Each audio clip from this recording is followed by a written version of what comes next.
agent. As I move forward, we certainly want to look at hearings that we've had in the past, and I think it's we know the work that Homeland does. It's critical to the national economic security, safeguarding physical and technological infrastructure and networks, and making sure that we counter the foreign threats. And again, I appreciate all the work, and we understand the way threats have been evolving and the way this committee has been working with your department. Let me start off with the $260 billion from reconciliation. Despite the efforts of the chairman and myself, we try to finalize the funding for all of DHS in fiscal year 2026. We tried, didn't get to that, but we do know that there was a reconciliation that added $260 billion to the department. I'm a big supporter of the department, but I'm a big supporter of Article 1 of the Constitution. And that $260 billion it's more than 4 times that Congress usually allocates to the department in one fiscal year, not including the disaster relief fund. These funds were never considered by the members of this subcommittee, nor did the reconciliation include a single safeguard to keep the funding accountable to the taxpayer. That should concern every member of this appropriations panel. The power of the purse and the duty of oversight are inseparable, not because Congress is entitled to this authority, but because the American people deserve accountability. We attempted during the markup to add additional oversight to the reconciliation through various amendments, but we were not able to do that. We did have a few of those amendments that were put in the chairman's mark, and I certainly want to thank the chairman for adding some of that. A lot of the language that we were trying to add have been there for many, many, many years, but were lost when the Border Patrol and the ICE were removed from the FY26. And I'm a big supporter of ICE, of Border Patrol, but I want to see those safeguards. And they've been common sense measures like reporting deaths in federal custodies, minimum standards for detention contracts, partnership agreements, and certainly protections, as we talked yesterday about the Riverland in my district.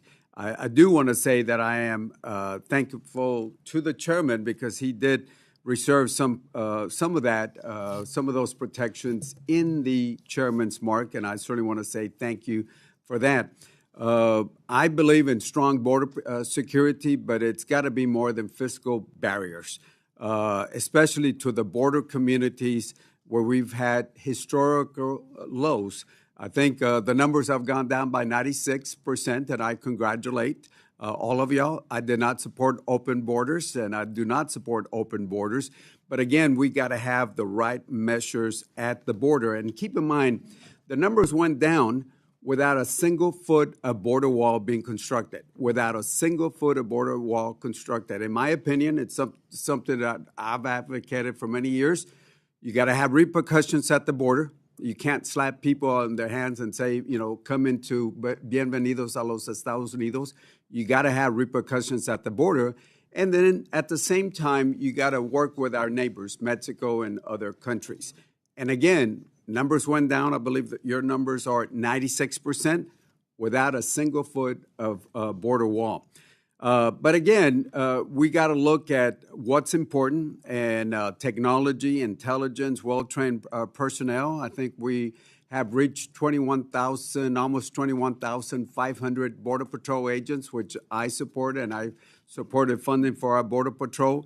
But we got to include our communities when we talk about border securities. The right policies matter. And as I mentioned, repercussions at the border for anybody that enters the border, the United States illegally, we got to have those repercussions. The reality is the $260 billion that we added, it's going to run out. it's going to run out in 3 years. And when we talk about hiring, the 21,500 Border Patrol agents, and as you know, the reconciliation added 3,000 agents to this. But at the end of this, we got to annualize their salary. So again, we got a lot of issues that we certainly want to look at, and I look forward to asking some of the questions of Mr. Secretary. It's always a pleasure seeing you again, and the Assistant Secretary. Look forward to working with both of y'all. With that, I yield back the balance of my time. Thank you, Mr. Cuellar. So I'm going to go to you now for questions. Shall I deduct a minute 44 from your questioning? No, sir. You should add an additional minute and a half. Thank you for your advice. I want to let the committee members know that we had a couple of ways to go with this, and so I thought it would be, especially with what's going on or not going on the floor, or that we don't know for sure what's going on the floor. We're not going to do 2 rounds of questioning, but, Mr. Guest, would you like to come grab your seat? Or are you sitting by the door for reasons the rest of us should know about? If there's a problem, we'd like to go too, but anyhow. So we're going to do 1 round of 8 minutes per person to allow you, since it's been over a year, to allow everybody to have a good shot at having a discussion with the Secretary. But that's it, 1 of 8. And so, and I am going to attempt to be fairly disciplined about the 8 minutes. But with that said, we're going to turn right around. Oh, yeah, that's right. Mr. Secretary, would you like to do an opening statement? Well, for the sake of time, and I think you're pushing pretty quick to get in and out, I will do what you did and waive opening statement. I think the ranking member is going to ask me the questions that he talked about, so I'd be happy to address all those. I wrote them down here and discuss them, and I can discuss them through the open market or opening, or if it's part of your questions, I'll just defer to you when you ask the questions, because there's several of them here I want to address. As you can see, the Secretary's training as a member of the House of Representatives is still strong in his ethos. Well, I think it's part of the Senate that taught me best, but I'm kidding. Well, okay, those 8-minute questions. I was member first. That's right. So with that, we're going to start with questions. I don't see Ms. DeLauro here yet for her opening statement. So, Mr. Cuellar, the floor is yours for 8 minutes for questions of the Secretary. Thank you, sir. Again, on the oversight provisions that we've had, detention, all that we had. Look, right now we know. Look, next year there might be a different chairman here, and we are certainly going to put it in the chairman's mark on this. But you voted on this, I assume, when you were in the House and the Senate, because we've had a lot of those provisions. Standards in detentions, the protections that we talked about yesterday. We added under what I call the Trump 1 administration 6 protections: SpaceX, the chapel, and all of those protections that we have down there in the Valley. They've been there since Trump 1. We negotiated with under the Trump 1, the secretary that was there in your place. And we added those protections. But then when the reconciliation came in, some folks were saying, well, those dollars are outside Congress, so we're going to go ahead and do that. In the chairman's mark, the way I understand it, we did put language there in the chairman's mark saying that those areas will be protected. Texas has 1,200 miles of border, and we just want those 1 mile here, 1 mile here, 1 mile here be protected. And I'm hoping you can work with us dealing with those reconciliation dollars. Thank you, Ranking Member. The reconciliation dollars and appropriation dollars are by statute 2 separate funding. It has 2 separate regulations. Same thing with detention centers and reporting language. We know the difference, and honestly, it's kind of a quagmire because we have to deal with so many different statutories. It would be easy if we just had one. Yeah. And just move forward. I would prefer that because it'd be an easier way for us to report, but bureaucracy gets in its way. We understand that. The wall, my number one job is to protect the homeland. And I'm telling you, Ranking Member, I love my job. I love that President Trump gave me this opportunity. I wake up every single day and I get to protect my yard just like I protect your backyard, people in California, people in New York, people in Oklahoma. I look at it all the same. It's part of Homeland. and we strive every single day. My deputy, Troy Egger, who is truly invaluable to me, we talk on a daily basis on the best way to deliver this. Rodney Scott, the head of CBP, we're meeting almost daily on the wall. Our thing that we're seeing with the wall is the cartels are always changing, and they're a threat. There's not 1 inch of Mexico's northern border that isn't covered by a plaza. Plaza is cartels, 9 cartels that control it. And they have plaza centers, they call it plazas, that they have plaza bosses, and they're always looking for vulnerabilities to push human trafficking and drug trafficking across our border. And they're getting very good at it. They're even using UAS now. We just discovered our first tunnel in years because our wall is being effective. We are pushing them into what we consider choke points. So the more walls we put, the more we can focus on trafficked areas. And we take a hard look at this. And there's members on this committee that has called me about it, and there's committee and other people throughout the House and the Senate that when you call, I answer the phone. If we got to go out there and take a look at specific areas, we will do that. I've been on helos, traveling those borders. We've been in vehicles traveling those borders to see where are the most sensitive areas, because we want to be cognitive of the surrounding areas, but we also got to take in first and foremost the safety of the homeland. And those are always something that we take in consideration when we're looking for any type of corridor. Yes, sir. And I'm with you. I live there. I don't just go visit the border. Yes, sir. And I would love to have you go down to Laredo. And if you would allow me, we'll find a time to go visit. Do it. And Mexican food is pretty good down there. I agree, but I just found out that queso is maybe like an Oklahoma thing, white queso. Hey, we'll take any import from that.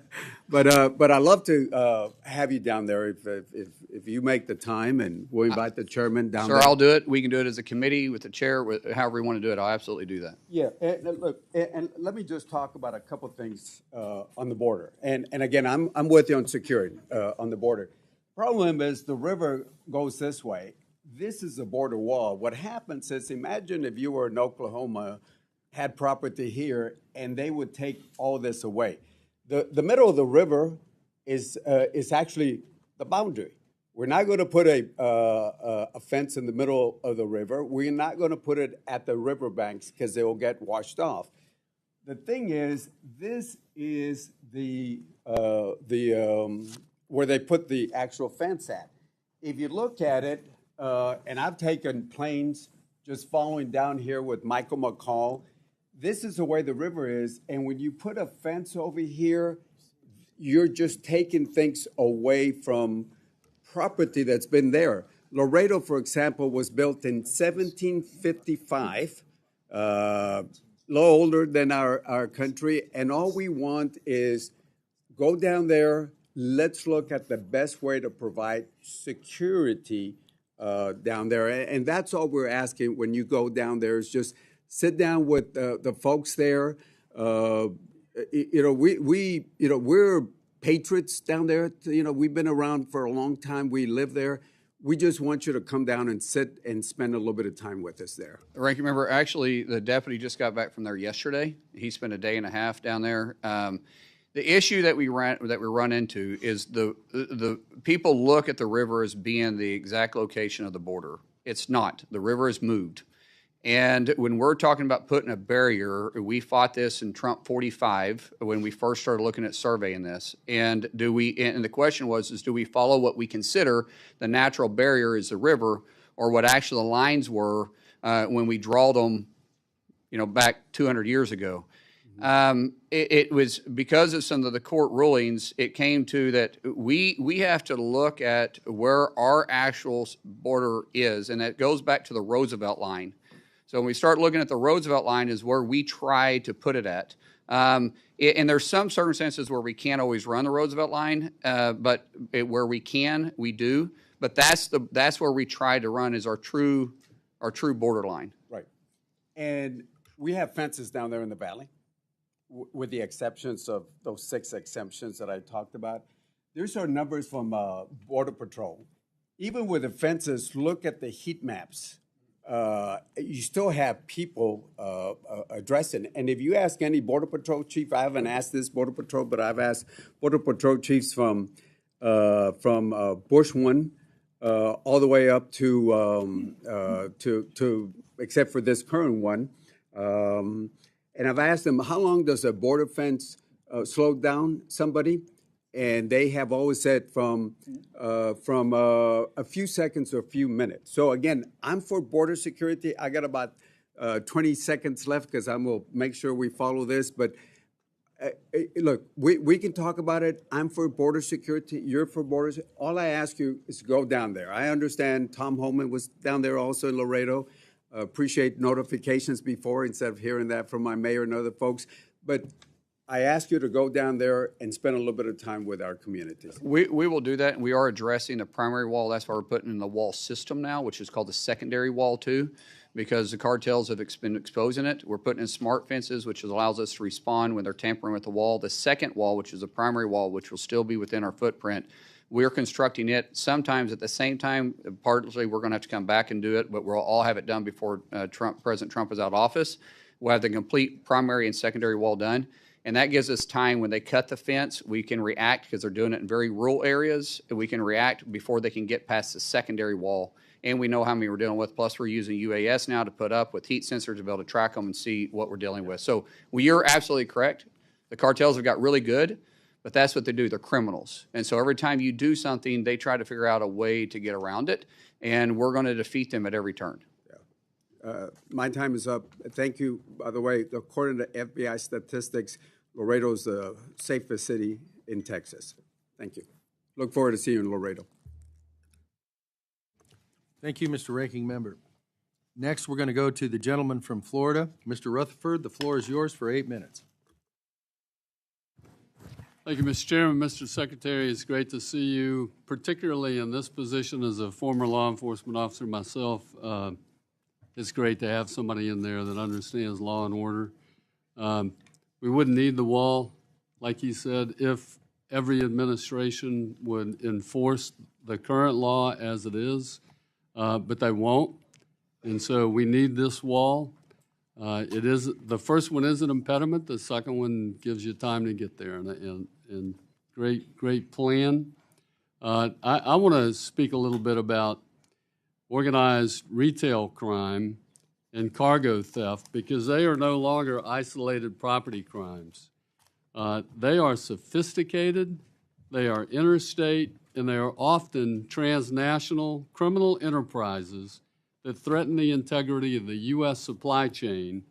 They impose higher costs on consumers and generate illicit proceeds that support these cartels who are running these things and other criminal enterprises. I would also mention that these are the non-domiciled CDL drivers that are killing our American public out on our roadways because they don't know how to drive. Last month, the House overwhelmingly passed the Combating Organized Retail Crime Act, CORCA. This committee also passed the FY27 Homeland Security Appropriations Bill, which we included language in that bill for the $4 million to establish the Organized Retail and Supply Chain Crime Center that would be created through CORCA. So we're funding it in advance, hoping that the Senate will do the right thing. We have to start fighting these cartels who are absolutely taking over our trucking industry. First, I'd like to know, would you agree that combating cargo theft and this organized crime is imperative to our national security? And from a Homeland Security perspective, how important is it that Congress provides DHS with the tools and statutory direction that CORCA gives to treat organized retail crime and supply chain crime truly as a national security threat? Thank you, Sheriff or Congressman, for the I've called you Sheriff for so long. Please. Yes, okay. Yeah. Sheriff, thank you for that question. It is something that we're seeing organized crime expanding into. Unfortunately, underneath the Biden administration, they had 4 years to build a network because there was just no enforcement on this. Mm-hmm. The Trump administration has had a zero policy, and we're kicking all the networks. We're going from the cities on down to the borders. That's part of the president's enforcement and going by city because they do have networks there. And what we're seeing is cartels and other organizations that are, because of the drugs that we are having a strong effect on, because of the human trafficking that we have taken away from the borders, from them able to traffic humans and across, they're moving more towards the retail theft. There's been a kind of hands-off policy. We're seeing this really bad in sanctuary cities. We're seeing as CDLs, drivers, that they're not required to have the same amount of training or hours in a truck or months or years of service. They can just simply switch their DOT number out and move right on. And we're seeing that they're directly tied to it. And we're seeing CDLs come out where it just simply says no name.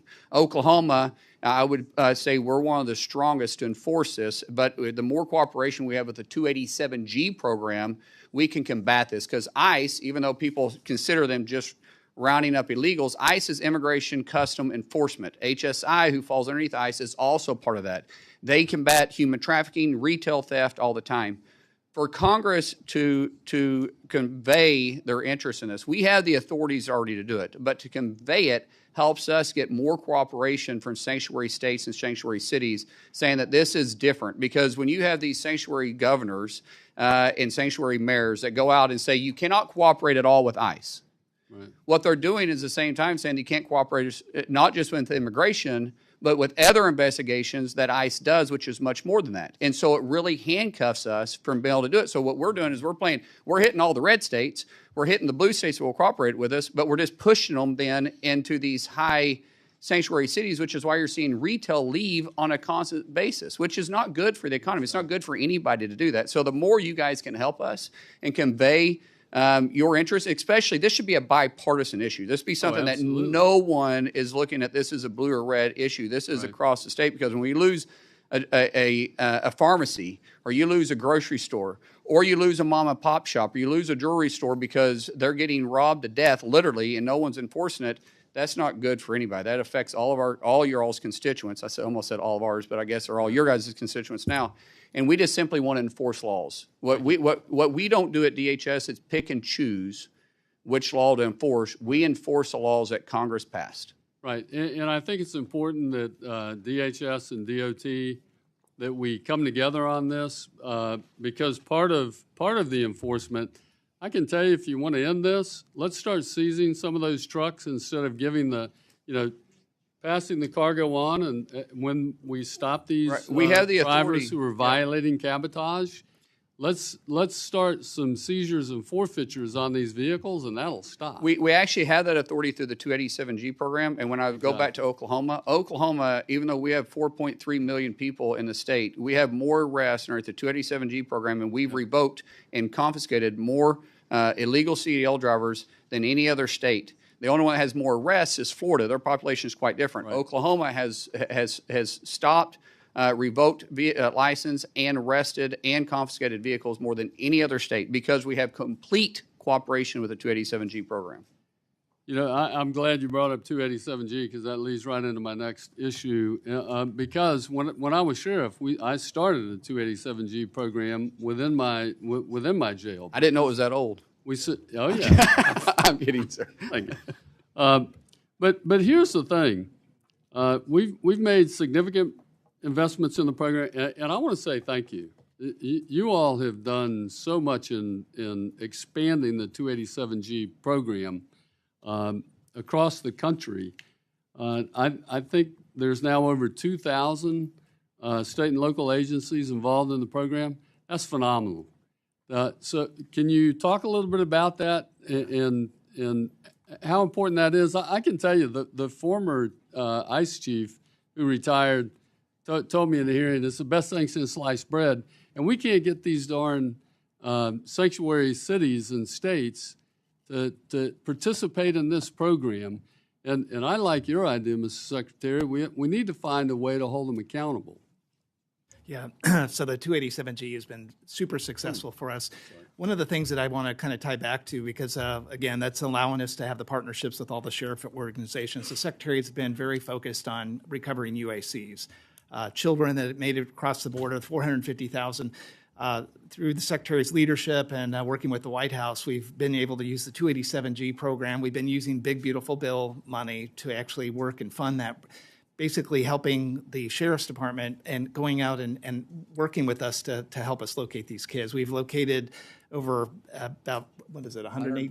Yeah. 147,000. 147,000. And again, it really thanks to you guys funding the Big Beautiful Bill, being able to give us the money. And really with the partnerships with the sheriffs, this also helps build your local communities. This money goes directly to them. That helps them build up their facilities, their capital, their cars, all of that stuff. So thank you.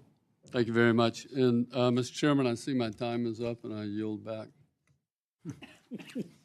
Thank you to the gentleman from Florida. You are now tied with the gentleman from Laredo for best timekeeping skills.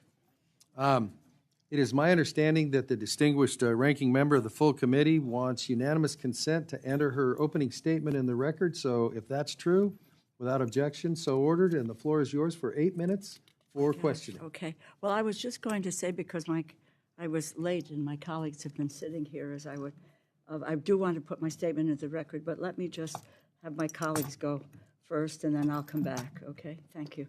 Thanks, Mr. Chairman. Yes, ma'am. Your statement will be entered in the record, and we now recognize the gentlelady from Illinois for 8 minutes for her questions. Secretary Mullin, I want to discuss FEMA's denial of disaster assistance for families in Illinois. You and I both come from communities that deal with tornadoes. Just last week, northern Illinois was under a tornado watch as severe storms swept through the region, downing trees, disrupting flights in and out of Chicago, and leaving thousands without power. And between August 16th and 19th of last year, severe thunderstorms, extreme rainfall, flooding, and damaging winds impacted communities across northern Illinois. Homes were damaged, roads were flooded, power lines were down, and families suffered significant losses. Illinois requested a major disaster declaration that included individual assistance, which helps affected families pay for home repairs, property losses, child care, temporary housing, moving assistance, moving expenses, and recovery costs. FEMA denied Illinois' request in October. Illinois appealed in November. Then on February 7th, 2026, FEMA denied the appeal and reaffirmed its decision. Unfortunately, Illinois is not alone. Since President Trump took office, the number of disaster declarations approved has been 30% lower than the historical average. And there's reason to be concerned that they're being politicized. An analysis from March of this year found that FEMA approved just 23% of disaster requests from Democratic-led states compared to 89% from Republican-led states. Don't get me wrong. Concerns about FEMA's response are coming from both sides of the aisle, including from your former Republican colleagues in the Senate. This should not be a partisan issue. Americans expect timely disaster assistance decisions that follow the law, not politics. What makes this even harder to understand is that Republicans have provided DHS with tens of billions of dollars through reconciliation funding twice on top of annual appropriations. Your department has repeatedly stated that this funding could support operations for years, yet families in my district were told there was no assistance or funds available to help them recover. On top of that, this committee does not have a comprehensive spend plan explaining how these funds are being used, despite my repeated requests over the last several months. Secretary Mullin, will you commit to a member-level meeting with my colleagues and I to discuss why Illinois' disaster declaration was denied and to see how we can support my constituents? Ma'am, we haven't denied anybody a meeting with us. If you reach out, we'll meet with you. Just as long as and we'll do it in a timely fashion. Maybe not the next day, but we'll get to it as soon as possible. But I do want to address, if you don't mind, what you talked about here on politicizing it, because I don't. I actually don't want to talk about politicizing. Well, but I want to meet with you. You made some accusations here about President Trump that's actually not accurate, because. Mr. Chairman. If you're going to make accusations, though, you have to let us respond back. Reclaiming my time, Mr. Chairman. Okay, so you're lying about it, Mr. Chairman. Because you don't want to hear the truth. Mr. Chairman, this week President Trump's nominee. Mr. Secretary, the record will reflect that you have agreed to meet with the lady and her folks, and since I'm trying to keep people in 8 minutes, please proceed. Thank you. This week, President Trump's nominee to head FEMA, Cameron Hamilton, appeared before the Senate Homeland Security and Government Affairs Committee and pledged that FEMA would be fair and reasonable when evaluating requests for disaster aid. Secretary Mullin, will you make the same commitment as Mr. Hamilton to evaluate disaster requests fairly, reasonably, and without regard to politics? Yes or no? It's interesting that you won't allow me to answer those questions. I can explain it to you because I don't look at states different between blue or red. I look at them across the country as a whole. If you actually want to know what we're doing, I'll be happy to, so you're not worried about this. I don't look at this any different, ma'am, and I'm not here to argue with you. I'm not here to fight with you. I like facts. Great. Accusations doesn't help anybody. I appreciate the more that you're informed, the commitment, better you know, and I because will you're hold saying you some to stuff that that's not true. commitment. And I hope that Illinois receives the same fair consideration as any other state. Now, I'd also like to address another deeply concerning matter, detainees who died while in your custody. Secretary Mullin, since Donald Trump took office, DHS's immigration detention system has been plagued by medical neglect, abuse, overcrowding, and a historically high death rate. I saw these dangerous conditions with my own eyes when I visited the Miami Correctional Facility in Bunker Hill, Indiana, where I met with individuals who told me that it takes months to receive medication refills, including for life-threatening illnesses like diabetes. Others reported being left unattended with infected boils and other serious conditions. So it's no surprise that a detainee at that facility died shortly after my visit, or that more detainees died in ICE custody in 2025 than ever before. Secretary Mullin, does DHS have any official, specific internal goals or policies to reduce deaths in custody? Ma'am, your numbers just aren't accurate. We've had 0.009%. Mr. Secretary, you're asking about this. It's 0.009% of deaths.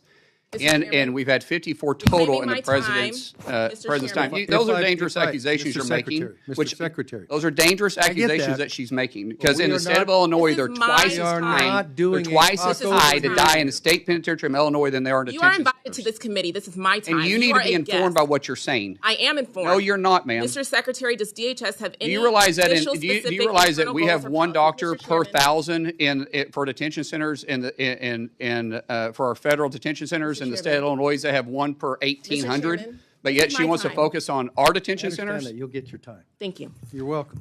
So I guess this is a good place to stop. We are trying to keep members to 8 minutes. Mr. Secretary, you know that too. That's fine. So we all know how the clock runs here. The idea is to get together to forward questions. And I'm going to have you repeat your question when we start up again. Thank you. But I can tell you this. If this format won't work, then we'll reschedule the meeting for later when we can keep it to all the issues accordingly. So this is the efficient way to do it. But if we can't do it the efficient way, then we'll go to Plan B, which will not be today. And I don't mean that as a threat to anybody. I'm just saying this is not Meet the Press or Fox News or whatever for anybody involved. It's what's the question, what's the answer? Mr. Secretary, if you need more time to respond to that, the committee will make any of your comments part of the record, and we will endeavor to make sure that you get to meet with whoever wants more time. But while we've got the whole committee sitting here, we're not going to do the XYZ debate, whatever the heck. So, ma'am, please repeat your question, and as near as I can figure, you got about 4 minutes left. Thank you, Mr. Chairman. You're welcome. Secretary Mullin, does DHS have any specific internal document, policies, or goals to reduce deaths in custody? And we do a wonderful job on providing medical to. Sir.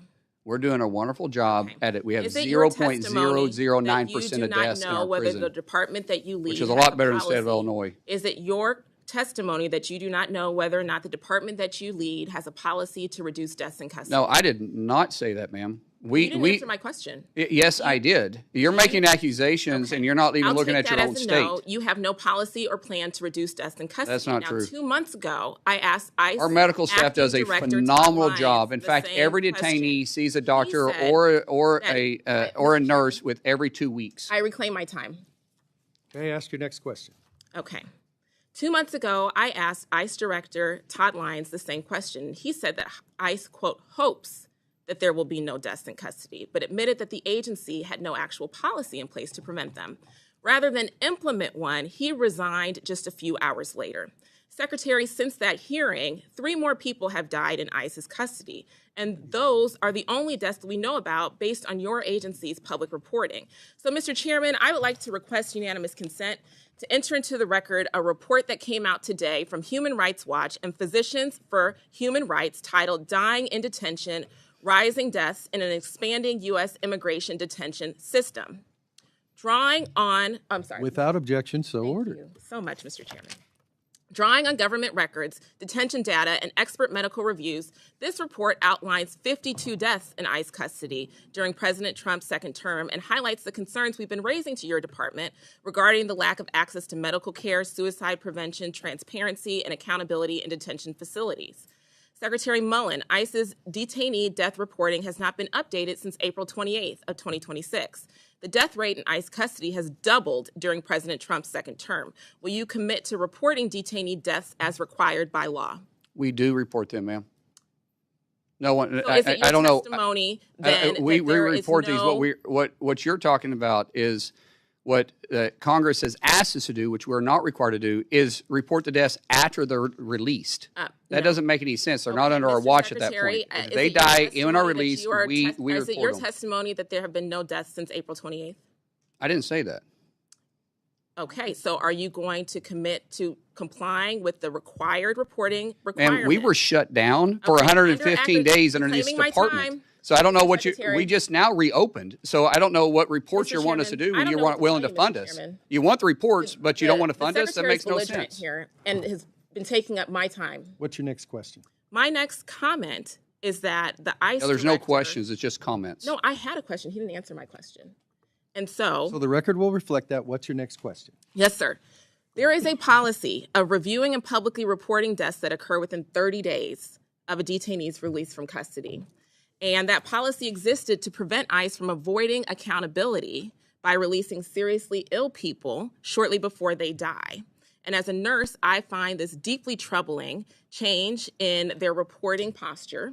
Families deserve answers, and Congress should be able to conduct oversight, and the American people should have confidence that deaths connected to federal detention are not being hidden through administrative loopholes or filibustering. Transparency is not optional. There are laws and reporting requirements, and if this administration is unwilling to account for what happens to people in its custody, then it's Congress's role to question whether it deserves more authority, more detention capacity, or any additional cent from the American people. Mr. Chairman, thank you for letting me finish my comments, and I yield back. Thank you. You have been much more timely than a couple of your predecessors on either side of the aisle, and I appreciate that. Mr.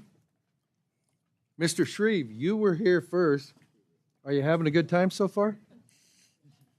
The floor is yours for 8 minutes for questioning. Thank you, Mr. Chairman. I have been interested by the chippy discussion this morning, and the subject is important. I appreciate this opportunity to put some questions to our Secretary. Mr. Secretary, thank you for being with us. Saw you in Indianapolis not too terribly long ago when you came in with Senator Young. So congratulations on the new work. I want to use my time to focus on some practical issues that matter to my home state. The subjects are roadway safety, trade processing, and counter drone readiness. And so if I could start with roadway safety, Sheriff Rutherford spoke in this lane to some degree, but Indiana, like Texas and other states, specifically suffered 2 crashes recently involving individuals that were unlawfully present in the U.S. operating commercial vehicles. 5 Hoosiers were killed. These tragedies expose a weakness in our federal verification system. In both cases, the drivers were able to obtain or to maintain CDLs, commercial driving privileges, because the DHS SAVE system did not accurately reflect their immigration status. That's why I introduced the Verify Act. The purpose is pretty straightforward. It modernizes SAVE to make sure states have accurate, timely immigration information before issuing or renewing licenses to people that can plow an 80,000-pound rig up and down our highways. Hoosier families, like families across our country, deserve confidence that this federal system is working, that the information is timely, and that ineligible drivers are not allowed to get behind the wheel of these big rigs. Mr. Secretary, how will the Verify Act help ensure that states can quickly timely identify illegal aliens before licenses are issued or renewed? And if I may append to that, what additional steps is DHS taking to ensure that CDLs meet all federal requirements that are already in place, sir? Well, Congressman, we work closely with Secretary Duffy with the Department of Transportation to do this. That obviously falls underneath his committee, but we do find them on the road when we're enforcing 287G, and when we do, we report it to him. So when we're doing road enforcement, we work hand in hand with the Department of Transportation. When it actually comes to the license being sent out, we can investigate them if they're being done illegally. The standards that is set for federal, not state CDLs, but federal, so if you're crossing state lines or interstate versus intrastate, when that happens, we are constantly in communication with other agencies as well. So some of this stuff, especially if it's negligent, we can work closely with the FBI if we feel like it's organized crime, to which the sheriff referred to a while ago.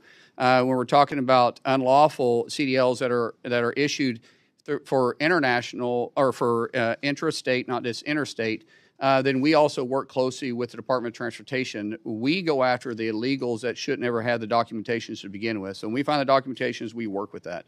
And Congressman, can I ask you to do me a favor and let me respond to Ms. Underwood, since she wouldn't, so I can point out some of the hypocrisy between the federal detention centers, but yet most Democrats don't pay attention to their own correctional facilities, because we see this quite common in our state. So just some facts here. Illinois has failed in 29 of their facilities to have adequate medical or dental care. That's from their own state health inspectors. Illinois employs 16 full-time physicians for 29 facilities across the state. We're 1 for 1. Every detention center has a doctor put on staff. Illinois has a quarter of their facilities that don't even have a medical director. 60% of their nursing positions are vacant right now. By the way, this isn't the state of Illinois. They have one doctor per 1,875 detainees. We have one per 1,000. Plus, we have nurse anesthetists that offset much of it. Illinois' state correctional facility doesn't. So I would suggest that maybe our Democrats should look at their own backyard and look at their actual constituent base. We have people in our detention centers that enter this country illegally, and we're trying to get them off our streets because one death at the hand of an illegal is 100% preventable. And they shouldn't be in this country if they didn't come here legally. All right. Well, I was glad to offer you that time to respond to my colleague from Illinois, and then back to Indiana. We have very good. You have 3 minutes on the Indiana project. Thank you, sir. Mr. Secretary, Indianapolis is not only my home, but it's home to the second largest FedEx air hub. And the subject of foreign trade zones matters much to distribution-based economies such as that which we have in Indiana, the crossroads of America. Businesses in and around my district depend on the functioning of these foreign trade zones. They offer not just logistical convenience for Hoosier manufacturers and employers. They mean savings through duty restrictions, lower processing fees, reduced costs, helping companies compete. And we compete globally, doing value-added work here in the U.S. The foreign trade zone application process is handled by CBP, and there have been significant delays, in some cases 6 months to 12 months, in those applications. I know CBP is operating under resource constraints, and I appreciate the work our officers are doing under difficult circumstances. The fiscal year 27 House mark includes important investments in CBP that may enable, modernization in the automated commercial environment improvements. What resources could CBP benefit from to ensure that companies in Indiana and beyond can take full advantage of these foreign trade zone programs quickly and efficiently? Consistent funding is the most important thing we can have, which is what Reconciliation 2.0 does. It gives us 3 years of full funding, so we can't allow some of the radical that serves in our chambers to play games with our custom border protection. When we talk about having funding that's been shut down 4 times over the last fiscal year, the last time was 115 days, it makes it very difficult for us to deploy new technology, more techniques, and it's very hard to hire when you're shut down and no one's getting paid. It's very, very difficult. Having consistent funding, we have the men and women inside all DHS, but especially through CBP, that can do their job, and they're experts at it. We have new technology that we're constantly wanting to deploy. I will say, because of the Republicans in both chambers passing Reconciliation 2.0, which President Trump's initiative, we're going to be able to have new technology to keep these trade zones operate and keep our economy moving forward, which right now, because of President Trump, he constantly says it. We were a dead country. Now we're a thriving country. We're the hottest country in the world because people want to do business inside the United States, and we need to be effective and efficient on bringing products in and out of this country. I appreciate the Secretary's commitment. Much of this shouldn't be ideological. We just got to take care of the It creates customer. jobs. That's right. Mr. Secretary, I appreciate your testimony and the time today. Mr. Chairman, I yield back. To my colleague from the Hoosier State, thank you for winning the Timekeeper Award for today, and your first place position is probably pretty strong. I'm just guessing. To the gentleman from Hawaii whose name is not King but Case, Mr. Case, the floor is yours. Thank you so much, Mr. Cuellar. I appreciate that. I see that your time has expired. You get an extra 8 minutes Mr. Secretary, I want to return to a point that Mr. Cuellar for real made in his opening statement, which comes down to this basic point. We've thrown a heck of a lot of money at Homeland Security in the last few years. We started with a base budget for Homeland Security of $62 billion in FY 2025.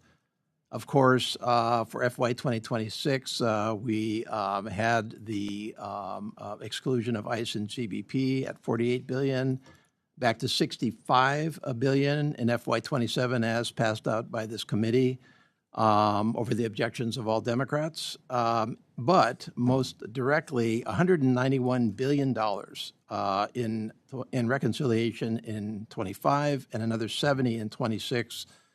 For a total of $261 billion. Now, granted, that's spread out over a number of years. But the committee's concern, and I think this goes to all members of the committee, is really a failure to itemize where that reconciliation money is actually going. It's been very, very slow in all departments for us to get information on the reconciliation money.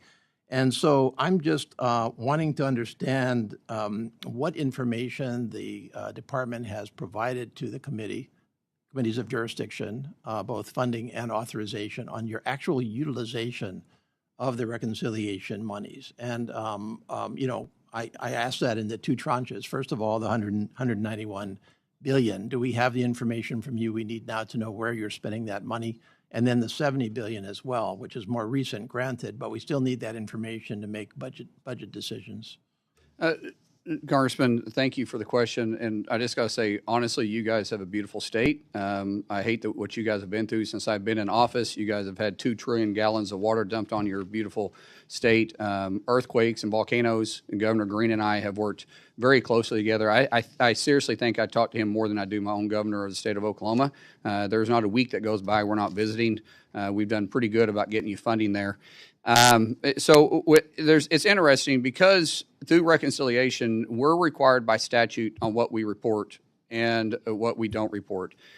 Because we had to go through reconciliation to get funded, and it shouldn't have been that way. I would have loved to have done it through regular order because we had some substantive changes that was in the first bill that we brought up, but because we started playing politics with it, and I'm sure that wasn't you, but there was politics that's played with it because there's no excuse for not funding ICE and CBP. There's reconciliation issues that on the statute side of it, but we are trying to be as transparent with all the dollars that we spend. There's nothing that we don't want to share. We have nothing to hide. I tell all of our employees, we do stuff here. I don't do anything under the table. I understand that we were way behind on reporting from the previous secretary. We're trying to catch up on all the letters that was sent. We're trying to catch up on all the requests that was sent and some of the stuff that we're behind. We're not there yet, but I can tell you, I'll let the deputy talk about this. His office and the undersecretary's office, once it gets filled, works on this nonstop? So the short answer is we, especially for the 191 billion, we have all the detail that's required. I did see letters coming through from this committee asking for this information. Of the 191, there's approximately 124 billion that we've actually apportioned, worked with OMB going through, and we've committed or obligated about 66 billion at this point. And has that information been made available to us? It will be made available. There's the reporting process that and like the Secretary said, with the delay, we've had a lot of challenges with the back office with all the delays with the shutdowns, but we'll be getting everything updated. And then within the department, we absolutely track this very carefully. Okay, and what about the 70 billion? Is that not due to us yet? The 70 billion obviously passed fairly recently. All the department or the two areas, ICE and CBP, are putting together their spend plans, working with OMB to get the apportionments. And once the apportionments are in place, we'll start working through the obligations that'll follow the same path that we're going through right now with the 190 billion. Okay. One of the concerns with the 70 billion as we went through that debate was that 5 billion of that 70 billion was allocated to the Secretary's office unspecified. First of all, do you agree with that? I just want to make sure we're on the same page. And second, what exactly are the plans for the Secretary to have 5 billion to spend at his discretion? Yeah, the 5 billion is very similar to what you saw in the 190 billion OSAM fund that we had out there for the Secretary. And it's really kind of broken up into kind of two categories between the judicial or stuff that's done non-immigration and the 2.5 that would be potentially stuff that we could do to augment stuff. And the example that I would say the Secretary's been very focused on is counter UAS. So this type of money outside of a program of record allows the Secretary the flexibility to whether, where we're only spending $40 to $60 million a year, he can go all in, set up a task force, and put in, up to probably 500 to 600 million at his discretion. And we're also doing 3.5 billion is going to ice cutters. We had one ice cutter. President Trump's initiative is get us up to actually get to 50, but we're doing 11. We're buying some of that through Section 90007, which is the Secretary's fund, replenishing some of it with the $5 billion out of this reconciliation 2.0. This is also the way we're able to keep CBP and ICE operating during the 115-day shutdown. And then the counter UAS, we're vulnerable, extremely vulnerable, and it was it was made more apparent during our preparation for FIFA. So for the first time in history, we have all 11 stadiums covered with counter UAS. That's never happened before. In fact, none of these stadiums even had counter UAS. So this funding, because there's no line item for counter UAS in our budget, we were able to use this funding, which is a lot because we got to work with local partners and we also got to reimburse certain agencies too. So this gives us the ability to flex when we need to because of the new threats that are facing the Homeland every single day that isn't always line item. Okay, thank you. I think we all want the information on how you're spending that money very transparently. I appreciate your comment on transparency. And by the way, I don't want to let your comment on FEMA's help to Hawaii go undiscussed. We have, in fact, had major challenges, and FEMA has been very, very good. And in prior hearings with your predecessor, I commented in particular that what appeared to be a vendetta against FEMA was completely uncalled for, given what FEMA has actually done for Hawaii on the ground with 3 straight disasters in the last couple of years. So appreciate your partnership on that. Governor Green has been very helpful in this because the way he reports to us when some governors don't, his accountability, what he says, what he gets reports in on a timely manner, the way he communicates is the key to getting this done. I'm texting him as we speak to say that you're saying nice things about him. So don't say it. Don't publish it. I hope that doesn't on this is published. My time is about to expire, and I'm not going to incur Mr. Cuellar's wrath. And so I'm going to list some questions for rhetorical purposes. Why does the Coast Guard need $2 billion more in the supplemental, which was submitted yesterday, number one? Will you reverse course on the cuts to CISA, which I think are penny wise and pound foolish? How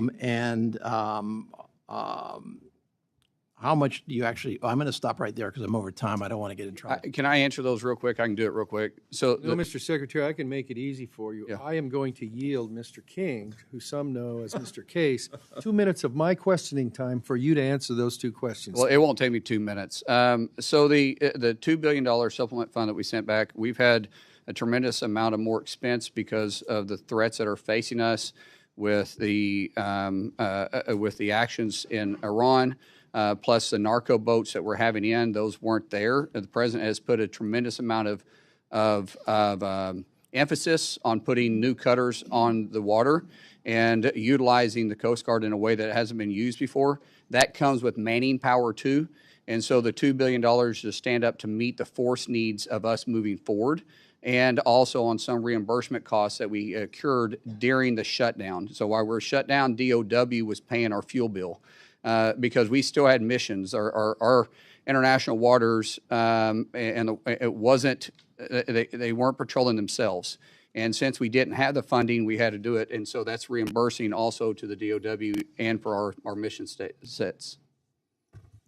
And you have And counter-UAS, sorry. Counter-UAS, yes. CISA. Or CISA, I mean. CISA, absolutely. Listen, CISA has very unique authorities, and we have adversaries that are attacking not just our government, but attacking our businesses every single day. And the one that has that authority to do it is CISA. It probably got a bad rap because it wasn't utilizing its authority. It was politicized for a little bit. We're hiring the best people. We're bringing in a director for CISA. We want to stand it up and be not just average. We want to be the go person for cybersecurity in the nation. That's our focus. That means we're going to hire back up. We are about half staffed what we need to be. Do we need to hire everybody back? No. Do we need to hire about 600 people back? Yes, but I don't want to put bodies in position. I want to put the talented individuals that know what they're doing and have partnerships with our state and local officials. Thank you. Thank you very much for your forbearance, Mr. Chair. Mr. Cuellar, thank you for helping out your colleague from Hawaii on getting those questions answered. And we're going to go now to Mr. Guest, the gentleman from Mississippi. The floor is yours for 8 minutes. Thank you, Mr. Chairman. Mr. Secretary, thank you for being here. Thank you for your leadership. I want to start first with an issue that is a priority not only of mine personally, but also of my delegation. In May of this year, tornadoes hit South Mississippi, causing extensive damage. There is an outstanding FEMA disaster declaration. Now, I will say that it has been approved by your agency. Your agency has been extremely receptive. We have contacted FEMA, and I can say that they have provided all the information that we've requested, and you have done everything on your end and your agency's end to try to get Mississippi the needed relief. At this point, we are still waiting on that to be signed off by the White House. And so my request to you, Mr. Secretary, is if you would please press the White House to review the outstanding request for assistance because it is something that is extremely important to my home state of Mississippi. Ms. Secretary, thank you for the work that you've done in securing the World Cup. I know that we are now 2 weeks in, and it appears that the World Cup has been a great success for America. I have enjoyed watching videos of fans from across the world come to some of the 11 host cities across the country. Speaking of the reception that they've received, getting to experience American hospitality and getting to feel secure in the 11 different sites that you and local and state agencies are responsible for securing. You mentioned some of the challenges, the UAS, anti-drone, some of the challenges securing the stadiums themselves, and then some of the outer events that are occurring. And so as we are 2 weeks in, just kind of want to get your thoughts. I know we're not done. The mission is not complete. But one, I want to congratulate you, but I also want to get your thoughts as at this point, kind of give us an update on where we are 2 weeks into the FIFA World Cup. Thank you so much, Congressman. First, real quick on the disaster, the president's well aware of Mississippi. Him and I, actually, he was texting me while the governor was texting me. Cindy Hyde-Smith was in the vehicle with him, and we were working together. I turned around and called the president. The president said, make sure they get the disaster relief or the disaster declaration over to me. We'll start working on it. We're waiting on preliminary numbers to come in that the governor knows about. When he sends us to us, he'll go straight to the president, get to the president's desk, and we'll put in. But they're still assessing the damage there, which was horrific. The discussing FIFA, thank you. DHS has done a phenomenal job, and keep in mind we're shut down through the majority of this, trying to stand this up. We have 78 Super Bowls in 11 cities in 38 days. Plus, we're assisting 13 games in Monterrey, Mexico, and Mexico City. So we've been spread thin. We couldn't do it without our private partnership and public partnership in our state. This hopefully can show that DHS, with CBP, with ICE, with TSA, with the FBI, we can work together and have a good working relationship when we're looking all together for enforcing laws and making sure that we're safe. So when we're working in New Jersey or we're working in New York or we're working in Seattle or we're working in LA, we're working flawlessly together. And hopefully we can do that to enforce other nations' laws too, because we've had no serious major incident. Now, there's a lot of fans that go around. Things happen. But there's been no serious issue. We've had some threats come up. We've been able to knock it down because of our relationship with FBI plus ICE, which has HSI, which can investigate, go make the arrest. So we've had a great fan experience. We've got great rapport back from our fan base. Even in the fan zones that they have set up for the fans to experience the games that can't get in, we've had a great time. We do have a tremendous amount of counterfeiting. We're starting to see more human trafficking come in place. Just in Dallas last week, we rescued 4 kids and 1 adult female, arrested over 90 people that was involved in that human trafficking ring. We continue to push on that, but because of our great men, women in uniform, not just in DHS, which we have 80,000 badge officers inside DHS, but because of the state and local police and sheriff departments, we're able to say that we have a safe and secure area to which our fans can experience something. And I'm not a soccer fan. I've never been at a soccer game before until LA in our opening day on the 12th of June. I loved it. It's like becoming a NASCAR fan. Watching it on TV isn't as fun as being there in person. And being there in person was something to experience. And so now I find myself watching it all the time in evenings. I'm even going back through and speeding through games, and it's pretty exciting. Well, thank you, and again, the men and women that serve with you and our state and local partners for the great job that you're doing. Congressman, can I use your 30 seconds, 15 seconds of your time real quick? There's been 2 things brought up about deaths inside of detention centers across the United States, right? Across all the detention centers in the United States, there's been 54 deaths, 54, which is one too many. I get it. We don't want any deaths, but it's 0.0009%. In the state of Illinois only in the last 12 months, and their 29 facilities, 170 deaths. I just want to again point out the hypocrisy from those that are against our detention centers, which aren't even paying attention to their own backyard in the facilities. And by the way, these numbers aren't unusual to state penitentiaries across these blue states. And thank you for the job that you do of providing quality health care to those people that are in detention under your watch. Want to switch and talk briefly about the border. I know Representative Cuellar talked a little bit about the importance. Again, thank you for the incredible job that you and your agency have done. The border is as secure as we've seen in our lifetime.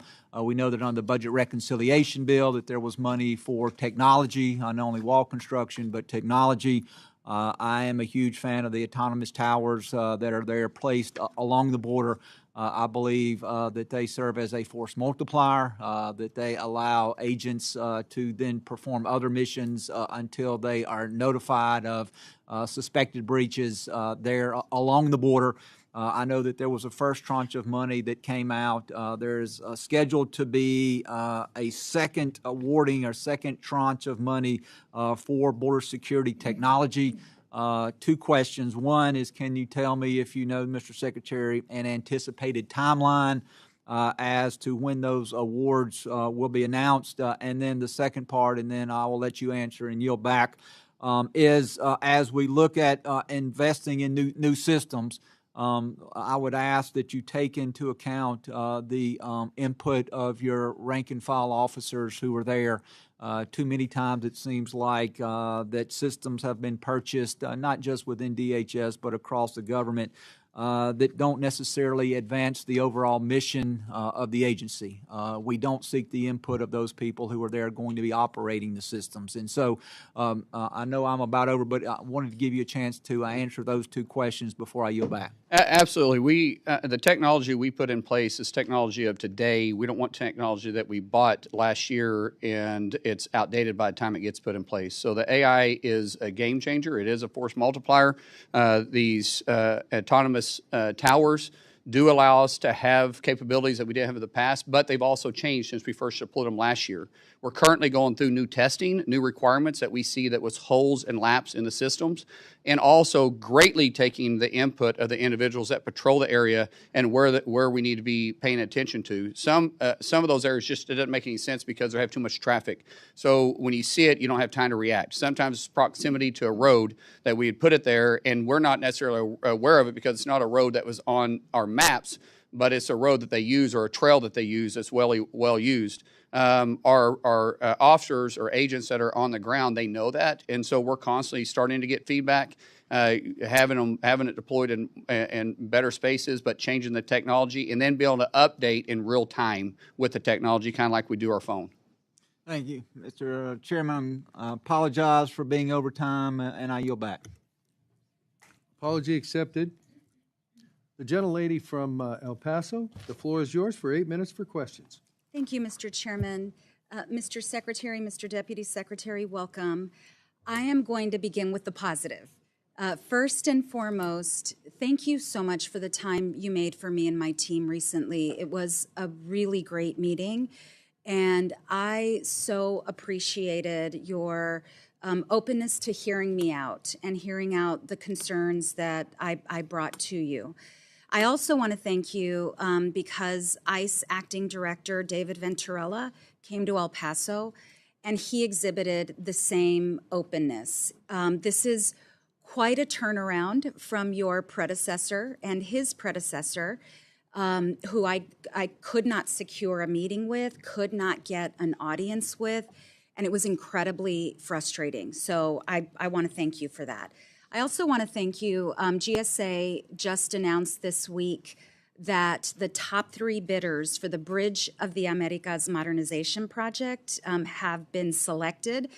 And as you know, my community has gone through a multi-year process around the modernization efforts.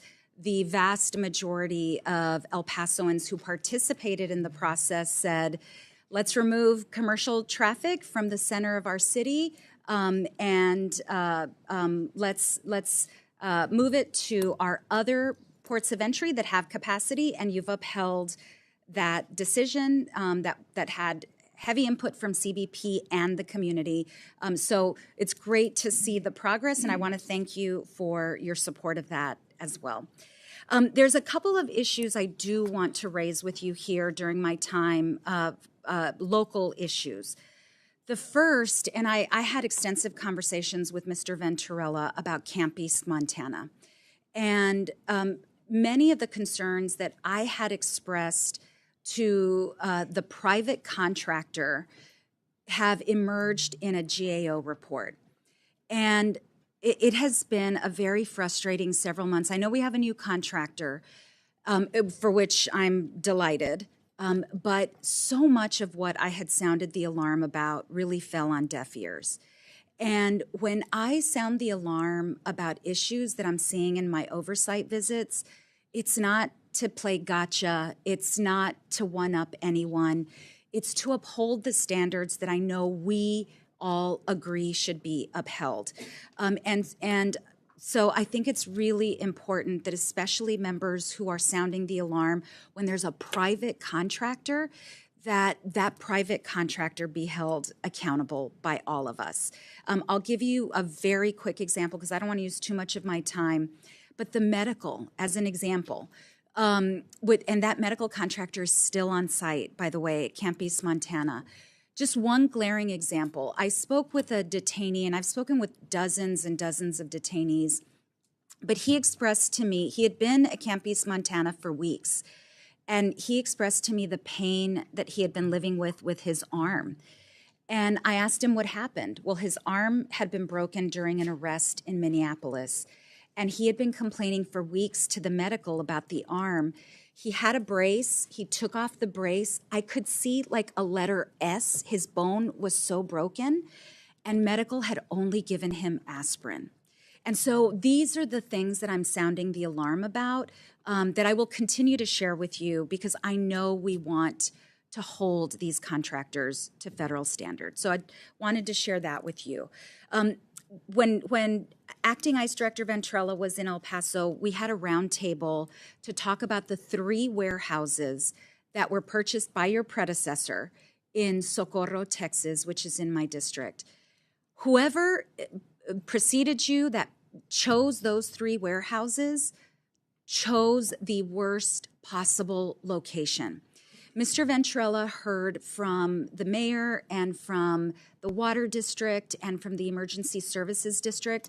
Socorro is actually a very small municipality, and they struggle with water, wastewater, pump stations. Their emergency services district only budgets for their population. And Mr. Ventrella heard from our folks. The emergency services district chief told him, I'm going to have to double my staffing if you all proceed to put human beings instead of pecans, because those warehouses were slated for pecan storage. I'm going to have to double my personnel. I'm going to struggle with that. I'm going to have to buy another fire truck. The water district shared with Mr. Ventrella just how challenging it has been to get water and wastewater to existing residents. And I'm not going to go into excruciating detail, but I want to flag for you, whoever made the decision to buy those warehouses, which I know was before your time, picked the worst possible place with the least amount of infrastructure, and it truly is not feasible to convert those warehouses into spaces that will hold human beings, whether for training or staffing or detention. So I feel very obligated to share with you, to sound this alarm, that it would take years to prepare those facilities, but it would also take probably multiple millions of dollars on top of the overpayment to purchase those warehouses. So, I'd ask for you to please take a closer look. Now that Mr. Ventrella has been there, hopefully he has a more kind of on-the-ground perspective about that. We are evaluating all 11 that was purchased. There's some that just, quite frankly, probably won't work. I believe there's at least one in that area that probably just won't work. We do have issues with detention centers, just not enough bed space. So there's some that we're trying to make work, but there was some due diligence that maybe wasn't actually checked off. And so, man, what you're saying is not wrong. We're going through and reevaluating every one of them to be the best possible outcome for our mission inside of DHS. Thank you, Mr. Secretary. Something else I wanted to flag for you, and this was in the GAO report about the use of WEXMAC, the procurement tool for DOD that has been used for some of the private companies that have been hired for the private detention. WEXMAC was used. We're not using it anymore. Oh, great. Yes. Okay, that's fantastic. Thank you. That is fantastic news. Okay, let me move on to a couple of other points before I run out of time. The ranking member mentioned sensitive spots along the border where we previously thought the wall would not be constructed. And I want to flag for you two that are of particular importance to my district. One is Mount Cristo Rey, which is actually in my neighboring colleague's district, Representative Gabe Vasquez, property owned by the Catholic Church. The decision to take the diocese to court to acquire some of that land has really caused incredible distress in the community. So I wanted to flag that for you, maybe for a future conversation. The other area, and this is way outside of my district, but a place near and dear to my heart and to my constituents' heart, Big Bend. And Big Bend, we have seen really a coalition of law enforcement, private property owners, ranchers, nature lovers come together to want to preserve and protect Big Bend. Big Bend, we only have like 2 miles now that we're going to put a physical barrier in. The rest of it will be smart fence, so there won't be a constant barrier across there. We're having to do it in the high traffic areas. We do study the high traffic areas, and so we've got that problem resolved. As far as the site which you're discussing, we have already worked on this. We have a gate that's going to be available for those that are trying to come in from Mexico side to be able to make the pillage to the site. The site itself will not be disrupted where the wall is going to be at. I forget how far off, but it's quite a ways off from where the wall is actually being constructed. I don't have the exact footage, but it's not close. I mean, you're going to be able to see it, but it's not going to be close. But we're working with that sensitive area the best we can. But we can't leave it open because it is a high traffic area. It is a visited site. So we do have to control the flow coming in and out so there's not criminal activity taking place at the same time. But we've worked closely with the senators in the area. We have been out there, visited the site, and it was one of the first areas that we had to work through other than Big Bend to come up with a second solution for it. Thank you. It's not perfect, but it is manageable. I would like to connect with your team just to get more specifics, Absolutely. if you don't mind. Absolutely. And Reach I know out I'm to us. way over time. I have other questions, but we will follow up. Thank you, Mr. Secretary. Thank you, Mr. Chairman. Yes, ma'am. Gentleman from Arizona, Mr. Ciscomani, the floor is yours for 8 minutes. Thank you, Mr. Chairman, and thank you, Secretary, for being here. Both you and Deputy Secretary. I haven't seen you in the workout for a while. I was hoping you weren't going to bring that up today. It shows too, by the way. It shows. Okay, I will take that as a compliment. This is Mr. Ciscomani. You now have 16 minutes to pick up. Yes, I will happily take those 16 minutes and go home and cry afterwards. But thank you, Mr. Secretary, for being here, and thank you for the workouts that I've apparently been skipping. I'm very proud to support the men and women that serve along with you in this important department and all that you do and to keep our country safe, and especially during such a difficult time that the mess that we inherited, that you inherited in terms of the open border of the previous administration. Only to come in and shortly after that face a shutdown, the longest shutdown in U.S. history, first of the entire government, and then, of course, of just your department alone, and then just specific areas of your department. It seemed like the battle wasn't going to end, so I do want to commend you for that. I want to also the members of this committee and the entire House that kept voting to fund the department as we should have, and unfortunately, not everybody did, but I'm happy that we've gotten through that, and we hope never to have to do that again. You have a very important mission. As a representative of a border district in southern Arizona, the work of your department is deeply personal to me and a priority to my office. We'd love to host you in Arizona sometime soon, and there's some gyms there that I think you may enjoy there as well. But I want to start out with one question. It's going to be more of a broader one. And I want to go then a little more into specifics of Arizona. But the first one that really kept me up at night for 2 years and still does to a great extent is the children that were lost throughout this entire 4-year open border policy of the Biden administration. Can you give me an update on that? Where are we on the numbers? What have we found? Just give me some information on that. This is probably one of the most disgusting and disturbing things that we've dealt with. I dealt with some trafficking, child trafficking when I first got into Congress in 2013. And I actually stepped away from it because at some point it just starts wearing on you, and it's time to just kind of pass the baton because you get really jaded over it. When we stepped in here, we had 450,000 kids missing. 450,000 kids that were given to sponsors that weren't vetted. No home checks. No one was going by to see if they're where they're supposed to be, not even knowing if they were in their same state, not even to see if the sponsor was who they were at all. We've recovered 147,000, and all of them didn't have to be recovered. I'm not saying all of them had recovered. Some of them were where they were supposed to be. They were with a family member, and they appeared to be doing okay. But we've had some horrific cases. There's one that's kind of been out in the media a little bit, where there's a ring of several adults that were keeping kids in an underground bunker in a dungeon. And the most horrific things that I pray to God that you guys don't have to see, because it permanently changes you. The stuff that these adults put kids as young as 2 to as old as 12 through, you can't make a horror story that bad. We've had some young ladies that we have rescued that reports, and these aren't young ladies; these are girls, being raped 600 to 700 times, being locked in a hotel room, and having to service 15 to 20 men. These are girls.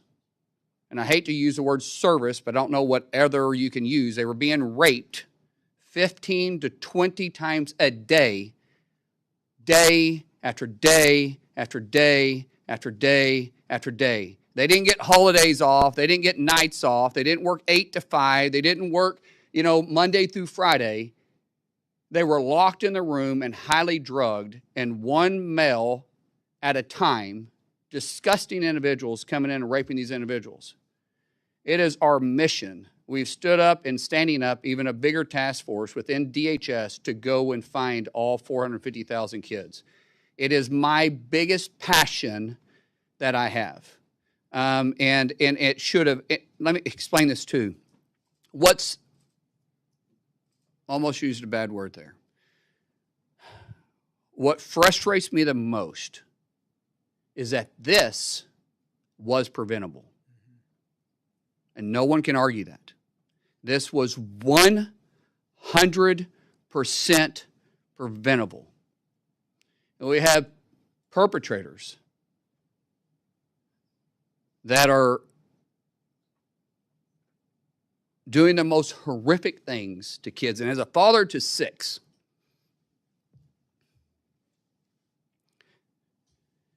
and 3 beautiful girls, when you see this, there's evil in the world.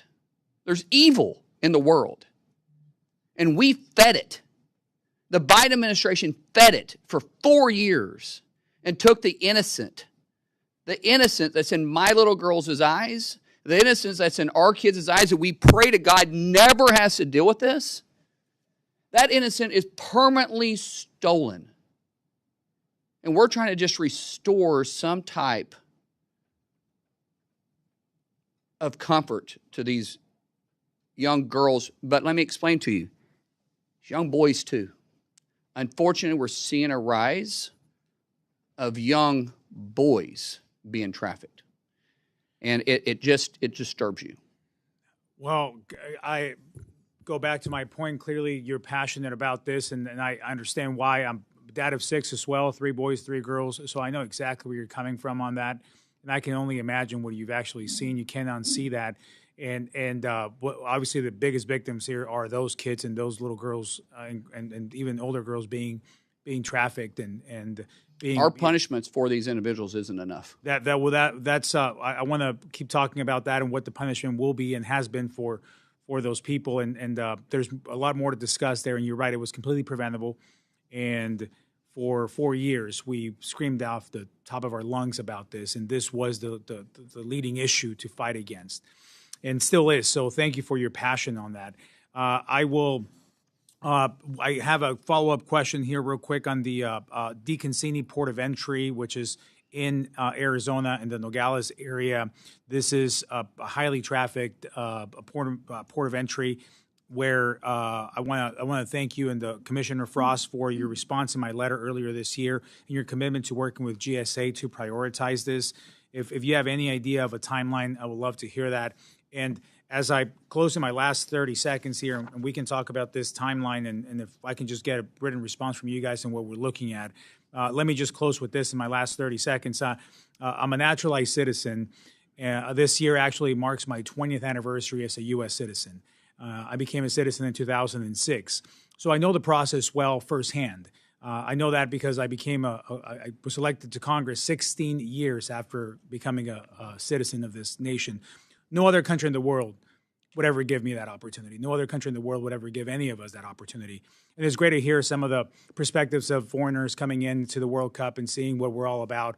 They especially get excited about the free refills, which is, I think it excites a lot of people here. But the American dream is alive. It's alive because it's been kept alive, first of all, for our veterans, but also for the men and women that keep us safe.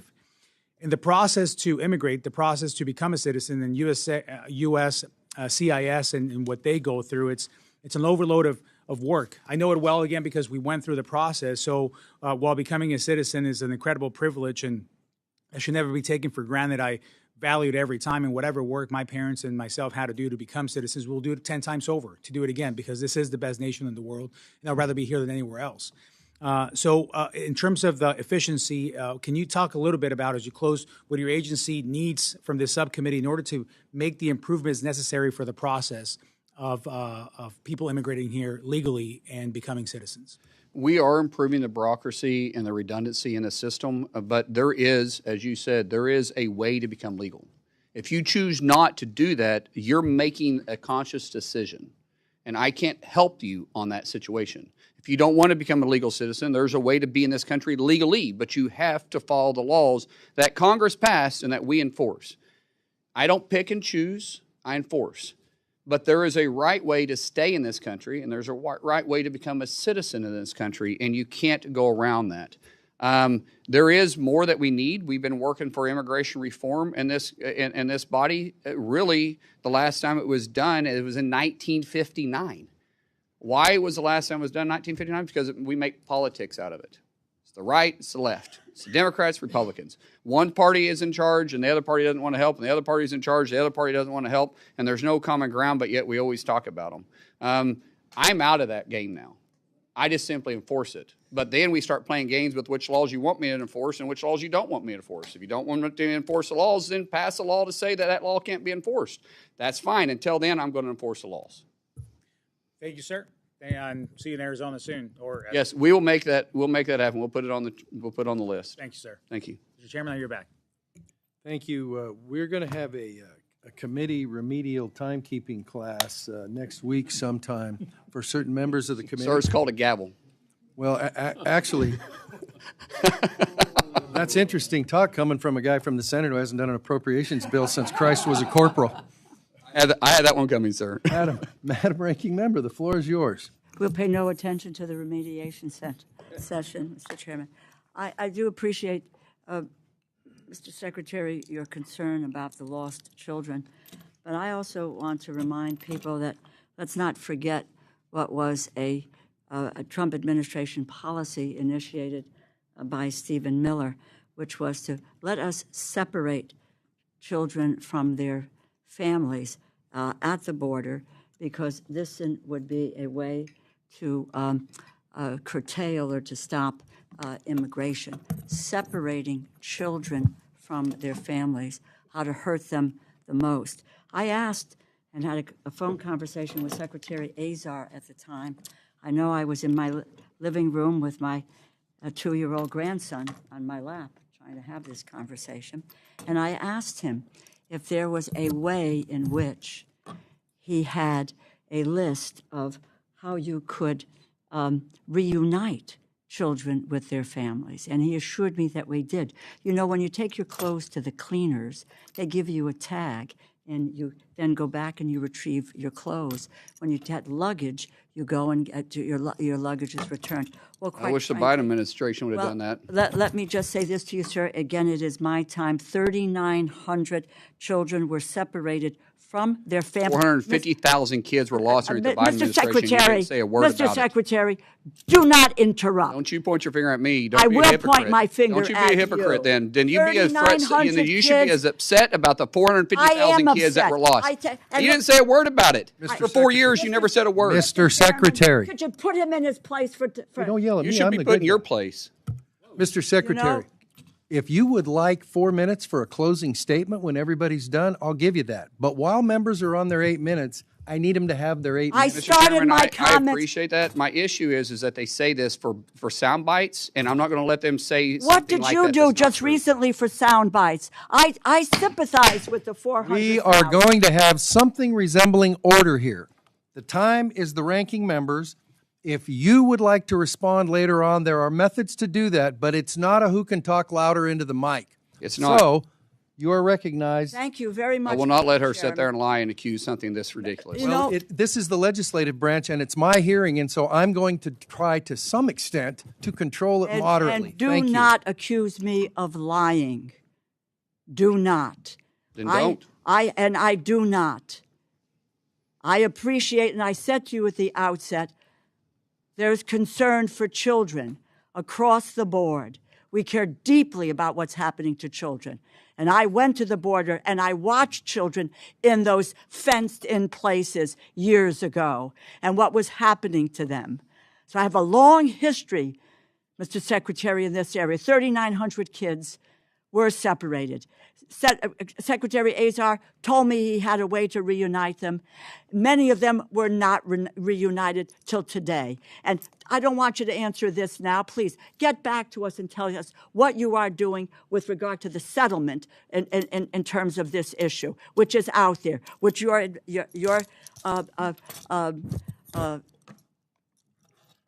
department needs to come close to. I'll make a statement to you again.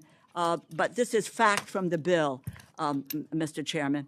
The bill that the Republicans have proposed for funding the Department of Homeland Security cuts cybersecurity budget by more than $250 million. It cuts the TSA by nearly $350 million. And the Trump administration is openly advocating for privatizing TSA while trying to eliminate their collective bargaining rights. We all know what happened earlier this year. TSA workers endured the longest government shutdown in history. There was a lot of discussion and talk invoked about the long lines and the use of leverage to force through a Homeland Security bill without any reforms to what were critical ICE and CBP reforms that were necessary, that the American people wanted and were clamoring for. They didn't want to continue to see masked marauders on their streets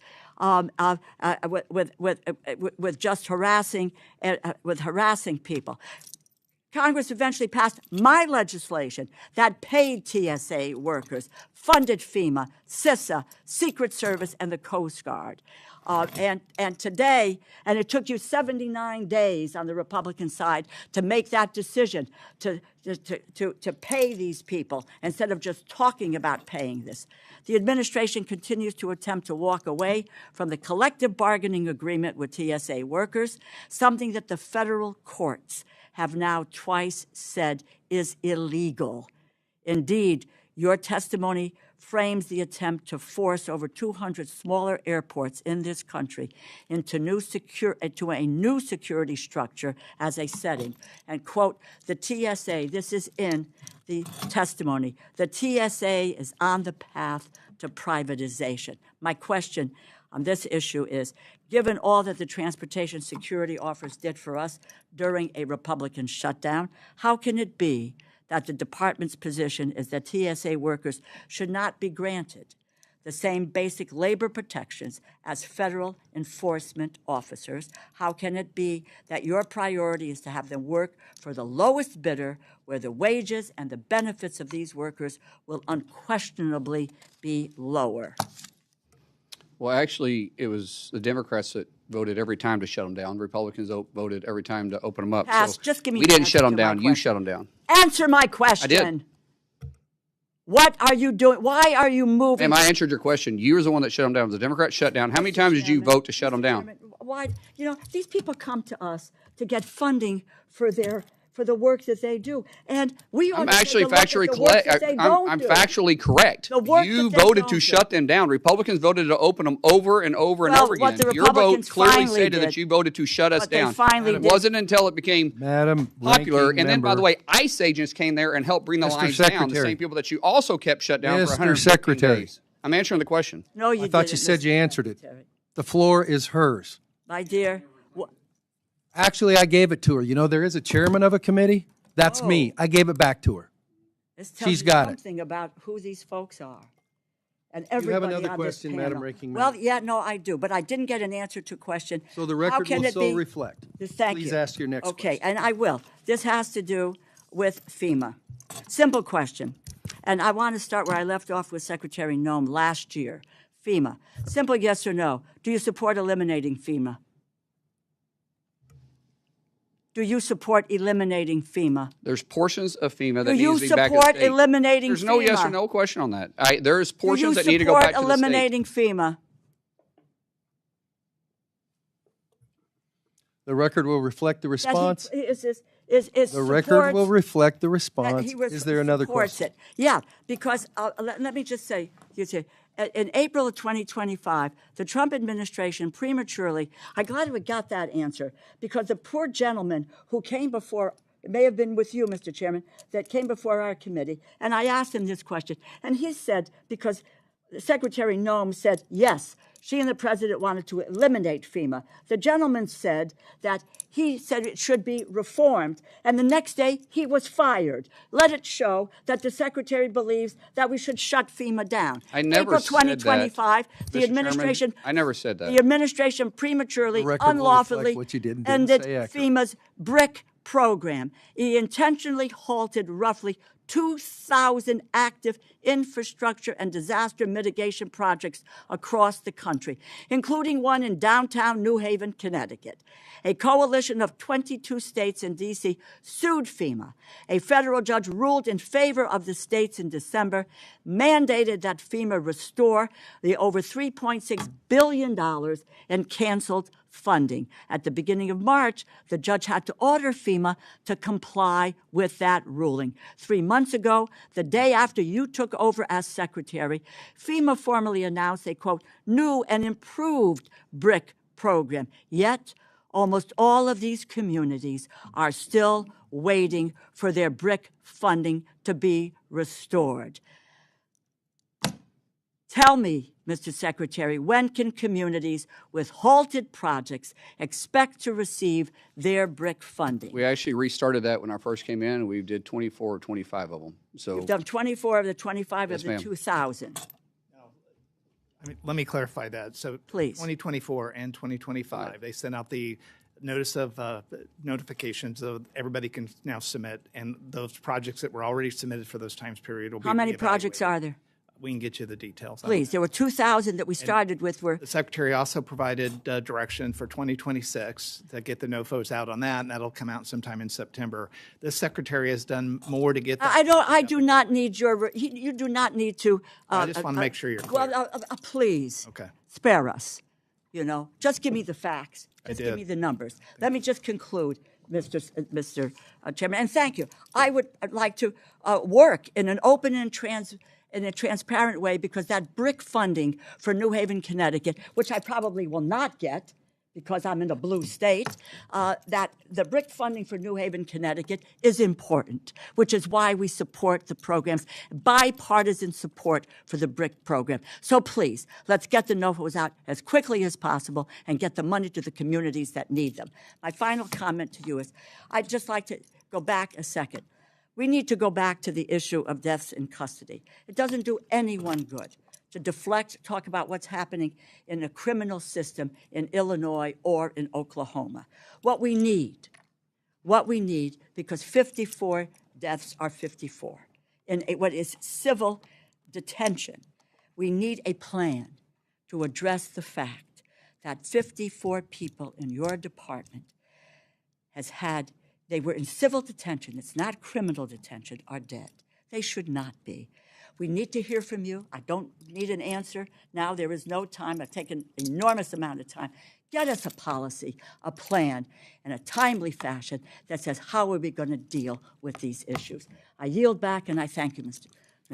Thank you to the ranking member, the gentlelady from Iowa. The floor is yours for 8 minutes. Thank you, Mr. Chairman. Mr. Secretary, it's nice to see you. Thank you so much for coming to testify today and for always taking my phone call. You know, as I've had questions dealing with many of the challenges faced with your shutdown from back home, that I continued again to support keeping you guys open so you could operate. You are always willing to take my phone call, so I thank you for that and for your openness with me as we were working through that. I also, as a fellow parent to teenage boys, appreciate your passion around kids. Can I, Yes, just sir. someone said appreciate you taking the phone call. I take everybody's phone call. There isn't a Republican or a Democrat that hasn't called me that I haven't called back. Yeah. Not one. And I'm very transparent in that, regardless of what somebody over here just whispered, because she's never called me. Well, I appreciate it, and I appreciate your openness to working with all of us to make sure that the good people at your agency are getting paid and can continue their mission of keeping our country safe, because at the end of the day, that is what we all care about on this committee, and this committee works tirelessly to make sure that you do have the resources that you need to rescue those kids, make sure that you're interdicting the drugs that are coming in from narco-terrorists. And I want to talk a little bit about that. I'm going to start with that, actually, because I think that the Coast Guard is a shining example of what DHS does best in making sure that these narco-terrorists are on alert. They should be afraid. And you have interdicted through Operation Pacific Viper. I think it just was announced, milestone accomplishment last week, 225,000 pounds of cocaine seized. I mean, that's incredible, and that's drugs that did not make their way onto our streets, that are not killing Americans every single day. So I'd be interested in your thoughts of what you've done there to really escalate that operation. What do you see on the horizon there? That threat is not going away, and thanks to the Coast Guard families who are keeping our families safe. But I'd be interested in your thoughts there. Just yesterday, I was actually in a close classified setting with the Coast Guard on our plans to continue that operation.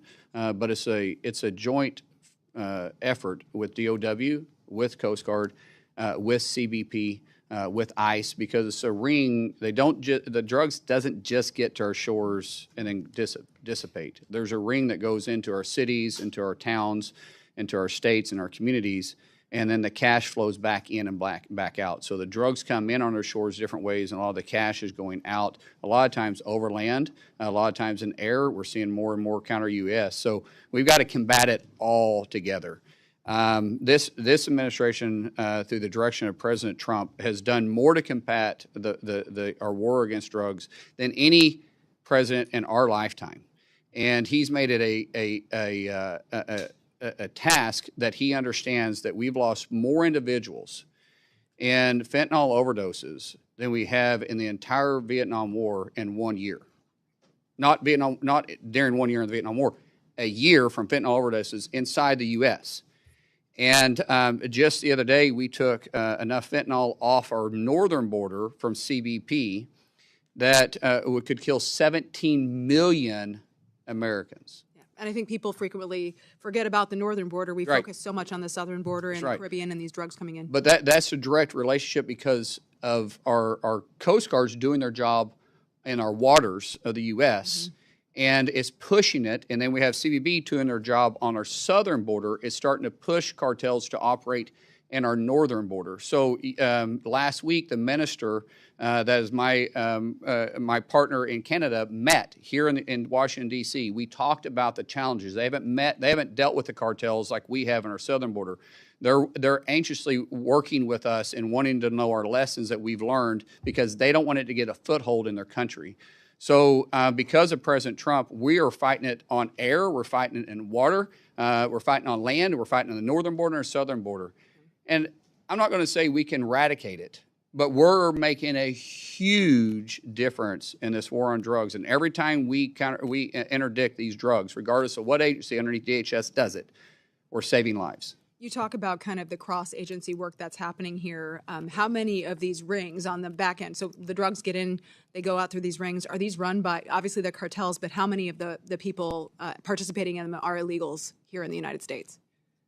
Well, the biggest majority of them, the percentage of them would be hard to say, but the biggest majority of them are illegals that are here. Now, there's usually, when it comes to the money laundering, of it, that's more of a white collar crime. More of those individuals are citizens inside the United States. But when you start talking about the trafficking, you start talking about the drug houses, the stash houses, the cash flow, the weapons flow. Overwhelmingly, the majority of those are illegals. The criminal enterprise, right? And most time they're forced to do it. Right. It's not that they're working off a debt for the cartels. Right. And you talk about the atrocities happening to those kids too. Yes. Many of them are victims of that human trafficking. And run by elderlies. those same organizations. Yes, Obviously. and elderlies are being probably exploited now more than we've ever seen it, because naturally law enforcement isn't alarmed when they see an elderly gentleman or elderly woman that is driving. A lot of times they're forced to try paying the debt off of their kids. Mm-hmm. Okay, that's very concerning, and obviously we need to do whatever we can to stamp that out. You mentioned fentanyl, and I want to go now to one of the biggest sources of fentanyl, which is obviously the CCP in China. They're funneling it in through Mexico. I'm trying to get it in through all of these methods. We know they're not going to ever try to stop undermining our domestic and our international security, and spending billions of dollars on research and development intertwined directly with their military, billions more trying to ship those products into the United States and dominate supply chains. Can you talk a little bit about what the department has seen as it relates to Chinese manufactured and owned equipment, especially maybe any inventory that might already have been bought by DHS? What precautionary measures you're taking to ensure that our agencies are protected on the cybersecurity front, data privacy, other threats that you may be having to? Well, the data centers that we're pushing, we know China is working every single day, and they're even working harder to try getting into our systems. They've made that part of their future plans. They feel like that's important for them. That's where the private-public partnership is vitally important. That's where CISA is going to play a major role, because we can't expect Meta or Google to do it on their own. They're fighting they're fighting an army, truly an army, from CBP or from North Korea, or militias from Russia or Iran from the IRGC. We have to have an all-out frontal approach and be proactive. We can't be reactive in this. We have to be very proactive, and that partnership is something we're strengthening. But we also got to respect privacy too. There's a lot of privacy concerns when the government starts looking into cyber because of the sensitive material that is there. It's a fine line we're trying to work through.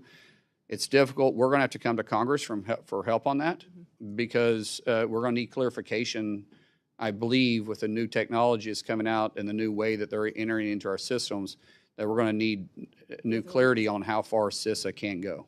We'll certainly look forward to working with you and the agencies, relevant agencies on that. Want to talk a little bit to wrap up my time on CBP. Obviously, their role is not just keeping our borders safe, but it's also making sure we're interdicting bad things coming into our country, including counterfeit products and things that are going around our trade laws as well. I have a piece of legislation, the Protecting American Industry and Labor from International Trade Crimes Act, we call it PALE, just passed through judiciary unanimously just a few weeks ago, and this would help make sure there are additional resources to DOJ and CBP to make sure that they can actually hold these bad actors accountable. So I'd just be curious, like what role CBP can continue to have in making sure we're eradicating transnational shipment and some of these other malign practices used by the CCP and other actors as well to try to undermine American jobs. First of all, the best thing you guys did was give us continuous funding for 3 years, because we can really set out missions and force ourselves to look at technology of today, not just what we can spend in a physical year. So it really does help tremendously. The biggest thing that you guys can do is continue to work with us on updating the policy on what it is that you're wanting us to look at. Meaning that if we're seeing a ring coming around, sometimes because we have trade agreements with these individuals, and they're, as you know, they have stuff that we're sanctioning from one country. They break it down into small parts, and then they assemble it in a different country. And when they assemble it and then it comes in, we need to be able to go back farther in that. And there's only so far CBP can do, because we can only enforce it when it hits our shores, not when it's outside. So there's some areas that Congress can really help us on saying that the percentage of it or all of it has to be built, has to be manufactured, not just assembled in those countries. That would be very helpful to us. All right. Thank you, Mr. Secretary, for coming today. Mr. Chairman, I yield back. To the gentleman from Washington State. State, who was here from the beginning. The floor is yours for 8 minutes. Thank you for your generosity, Mr. Chairman. Secretary Mullin, good to see you. Let me just follow up with what Ms. Hinson was saying. You do return even my calls and my texts. Sometimes it's late in the night, but I appreciate the response. I really do. I wanted to start by acknowledging some of the incredible work and, can I say, commitment by ICE to crack down and deport convicted illegal criminals. We had a case last month at ICE Seattle arrested a man that had a lengthy criminal history, including 2 felony convictions of raping a child, and it was awaiting deportation. And I just wanted to bring that up and say thank you. That's the efforts that are keeping our communities safe.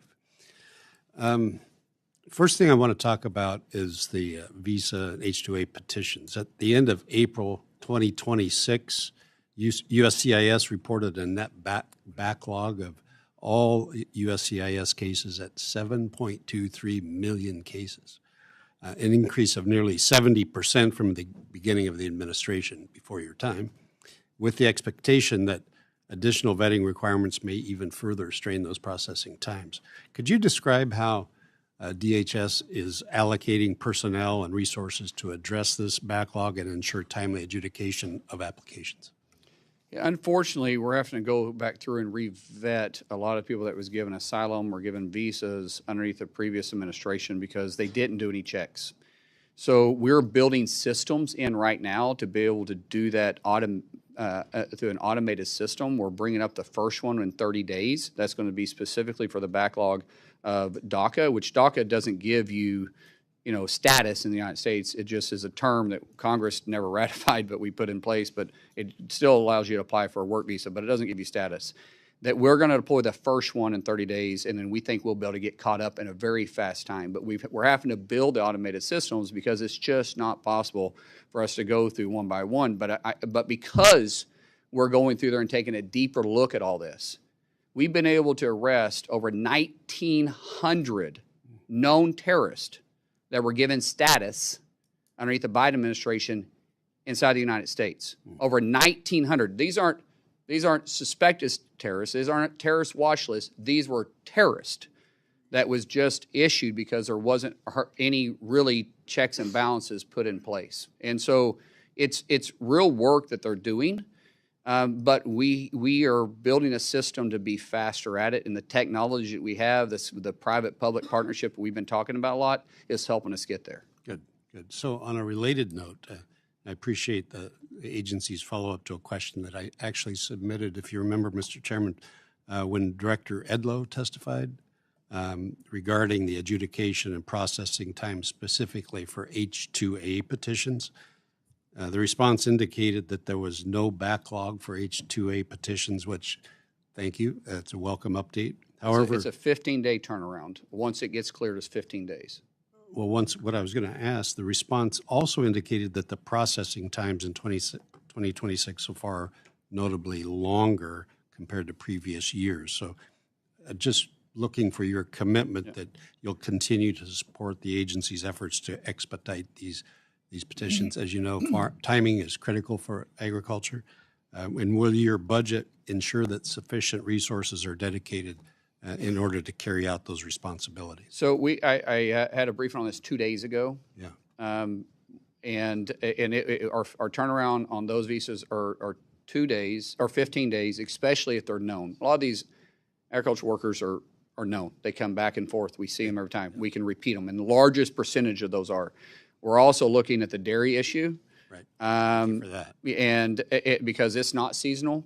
So we think we got a path forward to fix that issue finally. We've asked Congress for clarification, but anytime you ask Congress for, I'm not beating up on you guys. I sat there too. So I'm just saying anytime we ask Congress for anything to try to do with immigration, it gets just politicized. So, but we think underneath statute, there's a way for us to move this and make it work. We're still going through it. We're still getting legal opinion on it. We don't want to do anything but I don't think you guys would really get upset if we did it, but I want to make sure we're legally able to do it.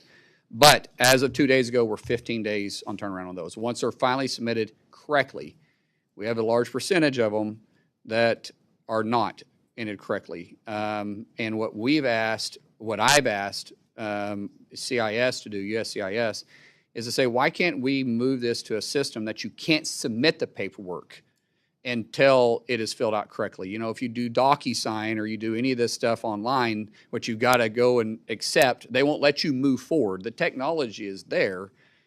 We just have to adapt it in a way to be able to make it interface friendly with the public, with the general public, to be able to make it more efficient. So we're doing a test program on this. We're actually trying to build an app. This is new this week. I briefed the president about it this week, and the president loved the idea. We're also, because some of these visas that we work with, these programs go through Commerce. Howard Lutnick and ourselves, our teams are working together to try. I don't know how long it'll take. It'll take a little bit to build it. That way, the misinformation won't be as prevalent, and we can get to it faster. Because every one we delay affects our economy. Yeah, absolutely. And so we want the people trying to get here to do it, to do it the right way, to work, to actually be able to come to the country and work. Appreciate that. Thank you. Let me turn the page to CISA for a second. It was already referenced the longest shutdown in history. When Director Anderson testified before this committee, I asked him about CISA's ability to identify, to mitigate, address the cyber threats from adversaries like Iran, like China, to our talking about critical infrastructure. Unsurprisingly, his answer was that CISA was limited in their capacity, and it was clear that a handicapped CISA meant higher risk of leaving our critical sectors, from our water systems to our hospitals, energy grids, you name it, dams, the agricultural sector. They're all vulnerable to cyber threats. So does the budget sufficiently provide personnel and resources that are going to be necessary to ensure that CISA is equipped, that they can tackle the potential cyber attacks from those adversaries that target those critical sectors of our economy? I do believe, I mean, as a secretary, I say, no, we always need more money. Truth is, we actually have the resources we need. We need the people, and we need the expertise. I think we even have the ability underneath statute to do it. What's happened over the years, like any great government agency, it creates its own bureaucracy. You guys give us authority, then we write the rules. And the rules sometimes handicap ourselves. So we're going back and looking at is what was the actual intent of Congress, and then how many layers of rules have we put on ourselves to say no? Because too often government agencies, it's easy to say no.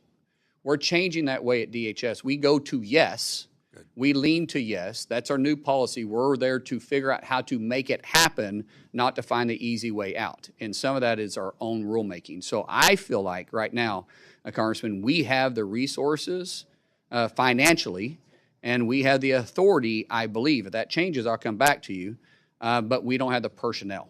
And so we've got to get my director in place that the president's already met with. We got to get him in place, get him down the road, put him in place, let him hire his people, and get it built.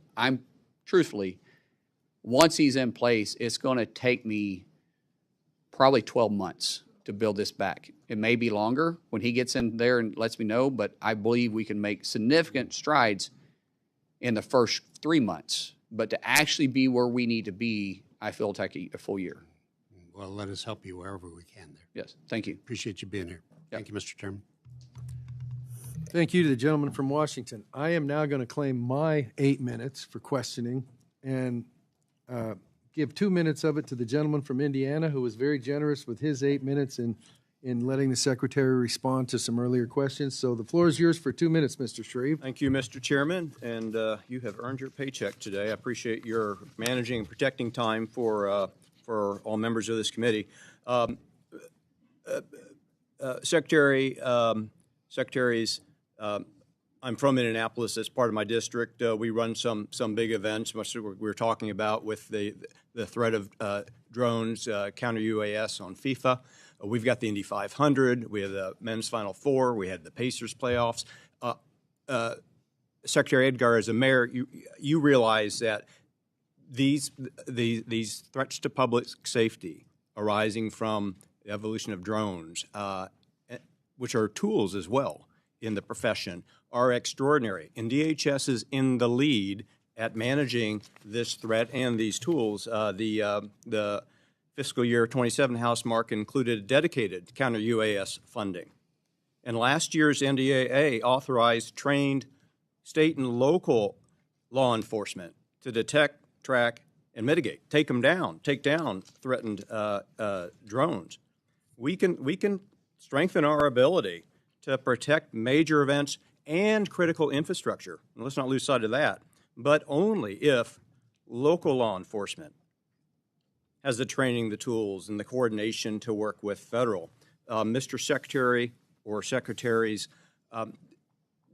give us a view into what the department is doing on this end to coordinate training with state and local law enforcement to manage the challenges that are upon us now that drones present. So Congress is going to have to lean on this a little bit.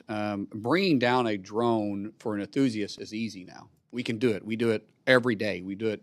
And when you got an enthusiast that flies a drone over FIFA, I think we brought down over 60 drones to date. During F1, we brought down 8. During Augusta, we brought down 12. Those are enthusiasts. The issue that we have is the ones that have it on fiber. And so when they attach it to fiber and they're running in, the only way for us to be able to bring them down is to be kinetic. And that is a whole nother area. You got to deal with FAA at that time. You got to deal with local authorities at that time because there's going to be a possible collateral damage. When people say, well, shoot a laser at it. No, that's fine, but a laser doesn't stop within the horizon to which the FAA will give us. So like, for instance, around FIFA, you have 3,000 vertical and you have 3,000 or 3 miles out. So around FanFest, we have 1,000 feet up, we have a mile out. It creates challenges for us to do it. And the only technology we have right now to be fully kinetic is with DOW. We're exploring that, but Congress is going to have to look at this as a whole. I don't know if you know this or not, which is going to be changed, but there wasn't one single NFL stadium last year during all the games that had counter-UAS on it. That was my wife running through. Everything else was silent, I promise. And technically, I thought I'd be done by now. Yeah, I did too. But I do think Congress needs to take a hard look at this for us because we're going to have authorities beyond just what we currently have because this is a threat that's changing every single day, and I really could sit and use some help. We're meeting with the FBI yesterday. We had a great meeting with Kash Patel. Kash Patel already has a center that is training local law enforcement. And he doesn't have enough space. We have more people asking to get into the school than he has a space to do it. We are looking for ways to partner with him to be able to put DHS funding directly to that. And is it through FEMA grants? Is it through HSI? Is it through ICE? Is it through CBP? And then also, yesterday, Troy and I started talking about setting up a joint task force with inside DHS. Because we have 22 components, and out of those 22 components, I have 8 that have their own counter-UAS measures. And for example, out of the 11 football stadiums we have, I have CBP covering 5, FBI covering 3, the Coast Guard is covering 1, and FBS, or Coast Guard's covering 2, FBS is covering 1. I think my math is correct on that. And all of them have different measures. And so this is, Congressman, what you're bringing up is a true challenge, and that threat is changing every day that without question, Congress is going to have to help us get the authority to do what we need to do on this. I appreciate the extra time. This is an important issue and very important immediate challenge for both the department and this Congress. Hey, can I just add one point? And this is for you, Mr. Carrier. When I was down at RGV, just to give you an idea of the scale at the border, same problem. Just from the beginning of this fiscal year till yesterday, they had 11,000 drones basically registered at the border. I mean, the Secretary is talking about offensive, drones, being able to kind of do something against them. So that is something we definitely are looking at. But I mean, even you just take the threat to the border, and we break up the drone process into the maritime, the border, special events, et cetera. And each one of those operating principles, we need to have a better strategy that's funded, and we have the authorities. Thank you. I will now recognize my colleague from Florida for 1 minute of my questioning time. Mr. Rutherford, the floor is yours. Thank you, Mr. Chairman. First, I want to make sure that the public understands. I want to affirm what the Secretary said earlier about the shutdown. It was Senate Democrats that shut down CBP, ICE, CISA, Coast Guard, and TSA. It was not the Republicans. The House passed it 3 times to fund them. So, but here's what I want to bring up. I want to highlight for you, Mr. Secretary, some language that is in FY27 appropriations. There's language in there about NIMS and standardizing the operational and reimbursement process. You know, NIMS, the National Incident Management System, and that reimbursement process was, you know, it goes all the way back to 2004 with the Homeland Security Presidential Directive 5 by George W. Washington Bush. And the whole idea was to unify the response, mitigation, and prevention of disasters. And so there's language in there that there are ways to truly standardize the processes that right now are being done by 50 different states. They all report their different ways, and even agencies within states report their own ways. So I just want to highlight that for you because I want to work with you to make sure that we actually can bring down that $11 billion that is still outstanding in reimbursements, because most of these agencies, when they get their money back, they've spent most of it on interest. And so we need to speed that process up, and there's a way to do that, and I'd love to talk to you about it. I yield back. Thank you to my colleague for yielding back with 8 seconds left of my 8 minutes. I'm the only guy to yield back any positive minutes in this whole operation, and I'm damn proud of it, as well I should be. I am going to just very briefly, because, Mr. Secretary, your wife's calling, everybody else got other stuff doing. I'm guessing that nobody said, oh, yeah, about 12:10, 12:15 ought to wrap it all up. But before you got here, I'm going to say that again. Before you got here, the DHS congressional relationship, as far as information sharing, to put it kindly, was terrible. I'm not editorial. I'm just saying not good. Very frustrated in terms of, I know there's going to be a better relationship because you've already taken steps to change that. And I want to publicly say thanks. You know, we said something through the stuff before you got here, but answers to legitimate questions, now that we have new leadership, shouldn't be a big deal. We said something to everybody who came before the committee while you were still in the Senate, said, we won't surprise you, don't surprise us. Pretty straightforward statement. I'm going to repeat it. For get-back questions that members have submitted, and I understand you guys got a mission or whatever. It doesn't revolve around what happens in this room or someplace in your own neighborhood or that other sort of stuff. Please be responsive. You get to define what responsive is, but if it's like, hey, we're not going to get a response to your letter back to whatever, have somebody call up and say, here's where we're at, here's something other than, so I don't have people calling me saying they won't talk to me, because then the ball's in my court and I have to try to penetrate it in that. All past history stuff. So anyhow, just so we kind of get where everybody's coming from. There may be additional questions members provide in writing. We ask you to respond to those in a timely manner. I want to thank you for being here today. I know it probably wasn't tops on your list of things to do on a Thursday, but in total fairness, it probably wasn't tops on anybody's list. But it had to be done, so mandatory fund, check that box for everybody for today. You have asked that your opening statement be included in the record. It will be.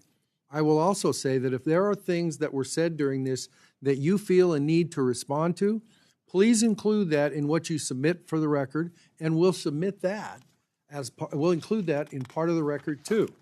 And so I'm not going to commit the absolute sin of saying, does anybody have anything else? I'm going to say that this subcommittee meeting of the Homeland